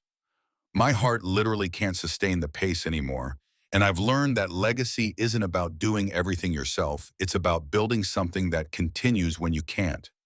Sarah Chen and Emma Wolf will lead this organization forward. I trust them absolutely. You should too. Sarah stepped forward, her confidence reflecting the transformation from traumatized survivor to competent leader. We're expanding services beyond emergency extraction, education programs, job training, legal advocacy, financial planning. We're not just saving women from immediate danger, we're giving them tools to build lives where they never need saving again. Emma added details about legislative advocacy and partnership with law enforcement agencies that had proven trustworthy. The Shield Sisters network was becoming institutionalized, gaining legitimacy that would outlast any individual member's involvement. Ryan listened with satisfaction, hearing his work spoken of in past tense by people who would carry it into future he might not see. This was what Catherine had tried to teach him, that leadership meant empowering others, that legacy was measured by who continued after you stopped. The gathering's centerpiece occurred on the second evening, another vest ceremony that Sarah had planned with characteristic attention to meaningful detail. The compound's courtyard had been transformed lights, creating atmosphere that felt simultaneously sacred and celebratory. 3 women stood on platform, each one representing different stages of recovery and different paths to leadership. Margaret, whose daughter had testified against her abuser 3 years prior. Amy Chen, who'd overcome her coerced betrayal to become instrumental coordinator. And Rachel, the former lawyer, who'd escaped her own abuse to provide legal services that had secured dozens of protective orders and divorce settlements. Silas stood at ceremony's center, his authority as president lending weight to ritual that had become Shield Sisters' tradition. Ryan occupied honored position to the side witness rather than participant, his white vest reminder of what these awards represented. We gathered to honor 3 women who embody everything this network represents. Silas's voice carried ceremonial gravity. Each of them survived violence that should have destroyed them. Each of them chose to transform that survival into service. Each of them has proven through action that courage isn't absence of fear, but refusal to let fear define choices. The vests emerged from ceremonial boxes, white leather gleaming in the lights, each one bearing the recipient's name and the single word that had become synonymous with Shield Sisters, Promise Untouchable. One by one, the women received their vests, each ceremony personalized with stories of their specific contributions and sacrifices. Margaret wept as Silas described how her advocacy had helped change state legislation around domestic violence reporting. Amy's vest came with acknowledgement of her courage in confessing her coerced betrayal and subsequent work to secure her brother's testimony against Sullivan. Rachel's ceremony detailed the hundreds of hours she donated providing legal services that transformed survivors from victims into agents of their own liberation. The crowd erupted after each vesting, voices raised in affirmation, engines revved in salute, the sound rolling across desert landscape like promise and threat combined. Ryan watched from his position, pride swelling in chest, already strained by emotional weight. Sarah Catherine squirmed in Julia's arms near the platform, her presence reminder of why this work mattered and who it protected. Emma stood beside her wife, Jessica's hand resting on the bump that would become Ryan's grandchild in months to come. Silas commanded with authority that honored the organization Ryan had built while pushing it toward evolution he couldn't have imagined alone. Legacy visible in every face, in every white vest, in every child playing under protection that had become absolute through collective commitment. This was what 54 years of ghosts and promises and stubborn refusal to quit had created, not perfect justice, but sustained resistance to violence that told survivors they mattered enough to fight for. The ceremony concluded with traditional MC blessing, words spoken over the newly vested that committed entire organization to their protection. Ryan added his voice to the chorus, his promise joining hundreds of others in declaration that some things remain sacred, even in a world that often felt abandoned by gods and decency alike. The gathering wound down as such events do, attendees drifting toward rest and normal life beyond compound walls. Ryan found himself alone in the chapel near midnight, surrounded by photographs that documented a decade of work and lifetime of trying to balance scales that never quite leveled. Catherine smiled from her frame, frozen in joy he wished he'd properly appreciated when she lived. Emma appeared beside her younger version of woman who'd grown despite his failures rather than because of his success. Julia and Sarah Catherine occupied newer photograph, 3 generations of Morrison family, bound by tragedy survived and promises kept. And they're partially hidden among newer additions, the faded photo from Vietnam.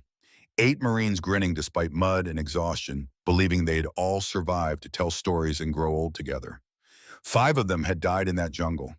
2 had survived to build something from the horror. And 1, Jimmy Morrison, had left family whose continued existence represented victory over violence that had tried to define them all. I kept my promise, Jimmy. Sue's daughter is safe. Your step-granddaughter's thriving. And the network we built will protect them long after I'm gone. That has to be enough. The photograph offered no response, but Ryan felt something settle in his chest that had nothing to do with surgical repairs or medication management. Peace, maybe. Acceptance that some debts had been paid as fully as possible, that some promises had been kept despite failures and detours, and the accumulated damage of carrying ghosts. Silas appeared in the doorway, his presence announced by the particular silence that surrounded men comfortable with their own company. He carried 2 beers despite the late hours, settling beside Ryan on the bench without invitation or apology. You did good, building this, passing it forward, making sure it continues. Catherine would be proud. Hell, I'm proud. Ryan accepted the beer, its cold weight familiar in ways that transcended beverage and entered territory of ritual. I'm 74 years old, hearts rebuilt, daughters pregnant, goddaughters raised a baby who calls me Papa. MC's thriving under your leadership. Shield Sisters has become something beyond what I imagined. I should feel satisfied. But you don't. I feel like I'm waiting for the other shoe to drop, for some Christ that requires my intervention, for proof that I still matter. Ryan's laugh carried no humor. Turns out learning to let go is harder than learning to fight. You matter, just differently than before. As witness advisor, the old man who built foundation everyone else builds on. That's legitimate legacy. That's something. Silas took long pull from his beer. We survived Vietnam, survived 54 years of ghosts and violence, and building something good from horror. We get to rest now. That's not giving up. That's victory. They drank in comfortable silence, two old warriors contemplating survival, and the strange peace that comes from battles finally fought to completion. Through the chapel windows, stars wheeled overhead in patterns that had witnessed human struggle since species first looked up and wondered about meaning. Catherine left you something. Silas pulled an envelope from his vest, its edges worn from carrying. She gave it to me 5 years ago, made me promise to deliver it when you finally figured your shit out. Said I'd know when the time was right. Ryan's hands trembled, accepting the envelope, Catherine's handwriting rendering his name with familiar precision. He opened it carefully, unfolding pages that smelled faintly of her perfume, despite years of storage. The letter began without preamble, Catherine's voice emerging from ink and paper with force that transcended death's separation. Ryan, if you're reading this, it means you finally learned to be present instead of just present adjacent. It means you stopped fighting ghosts long enough to see the life happening around you. It means you figured out what I spent 40 years trying to teach you: legacy isn't what you build. It's who you become in the building. Ryan's vision blurred, tears threatening to fall as he continued reading. I'm not angry about the time you spent on Shield Sisters or the MC or hunting Hartley. I'm sad we didn't get more time where you were fully here with me. But I understood. I always understood. You were trying to save everyone you couldn't save in Vietnam, trying to keep promises to dead men, trying to prove your life mattered. I get it. I just wished you'd realize sooner that your life mattered to me, regardless of what you accomplished. The letter continued across 3 pages, Catherine's observations about their marriage and his struggles and the work he'd built, mixing with love and frustration and ultimate acceptance of who he was beneath all the armor. You're a good man, Ryan Wolf. Stubborn as hell, emotionally constipated, obsessed with causes that consume you. But good. You protected women who had no one else. You built brotherhood that actually means something. You kept promises when most men would have moved on. That counts. That matters. Don't let anyone tell you different. The final paragraph hit hardest. I'm dying as I write this. Cancer's won, despite the treatments and prayers and desperate hope. I'm not scared of dying. I'm scared of leaving you alone because I know you'll use my death as excuse to work yourself to death. Don't. Please. Live for Emma. Live for Julia and for the baby she'll have someday. Live for all the women whose lives you've saved and will save. But mostly live for yourself. Let yourself be happy. Let yourself rest. You earned it. I love you. I always loved you. Even when you made it really hard. Ryan folded the letter with shaking hands, its weight somehow heavier than its physical mass suggested. Silas maintained respectful silence, his presence solid and grounding without demanding response. She knew all along what I was doing, why it mattered, what it could. Ryan's voice emerged rough, and she loved me anyway. She did, despite everything she did. That's what you're honoring now, her faith that you'd eventually figure it out. Silas stood, beer finished. I'm heading to bed. You should too. Tomorrow starts planning for next year's gathering, and Sarah's already got 17 new initiatives she wants to implement. Ryan remained in the chapel after Silas left, Catherine's letter rereading itself in memory's theater. She'd seen him clearly, all his flaws and obsessions and desperate need to matter, and had chosen love despite knowing he'd never quite reciprocate with the presence she deserved. But he could honor her memory by being present now. For Emma and Jessica and the coming grandchild. For Julia and Sarah Catherine. For the Shield Sisters network and the women it protected. For himself, finally allowing rest Catherine had urged, and he denied until forced by failing heart and accumulated exhaustion.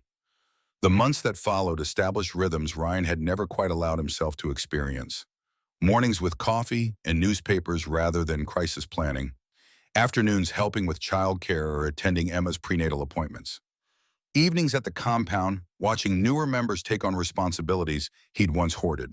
Emma gave birth in March, a boy they named James Ryan Walsh Wolf, honoring Jimmy Morrison and acknowledging Ryan's presence while maintaining Emma's married identity. Ryan held his grandson with same reverence he'd shown Sarah Catherine, understanding now what Catherine had tried to teach him about priorities and presence. He's perfect. He's loud and demanding and keeps us up all night, Emma corrected with exhausted smile. But yeah, he's perfect, and he's yours as much as ours. We want you involved, teaching him about honor and brotherhood and what it means to stand up for people who can't defend themselves.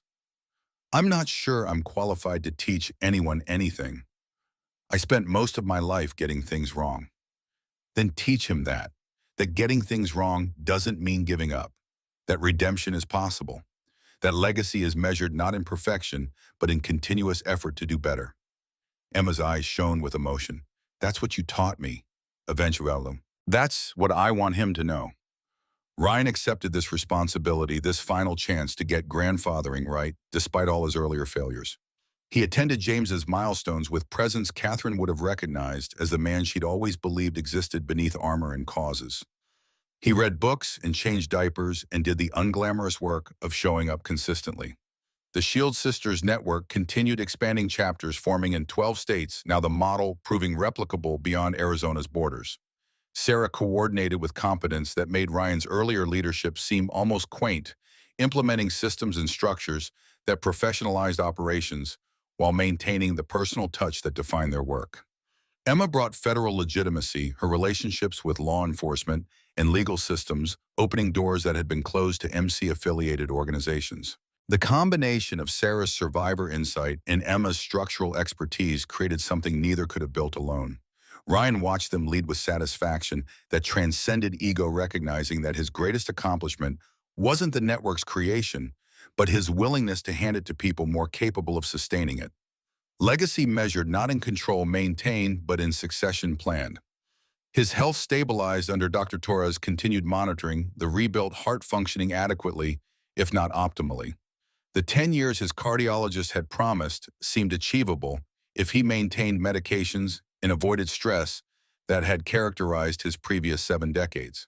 He chose those 10 years deliberately present for graduations and birthdays and the ordinary moments that accumulated into lives worth living. He rode with the MC, but no longer led. He attended Shield Sisters events, but rarely spoke unless asked. He showed up without needing to control, present without dominating. Julia's life rebuilt with surprising speed, her nonprofit work expanding to include advocacy for domestic violence survivors and legislative lobbying that changed laws in 3 states. She dated occasionally, but remained focused on Sarah Catherine and the career she'd paused during her marriage to Marcus.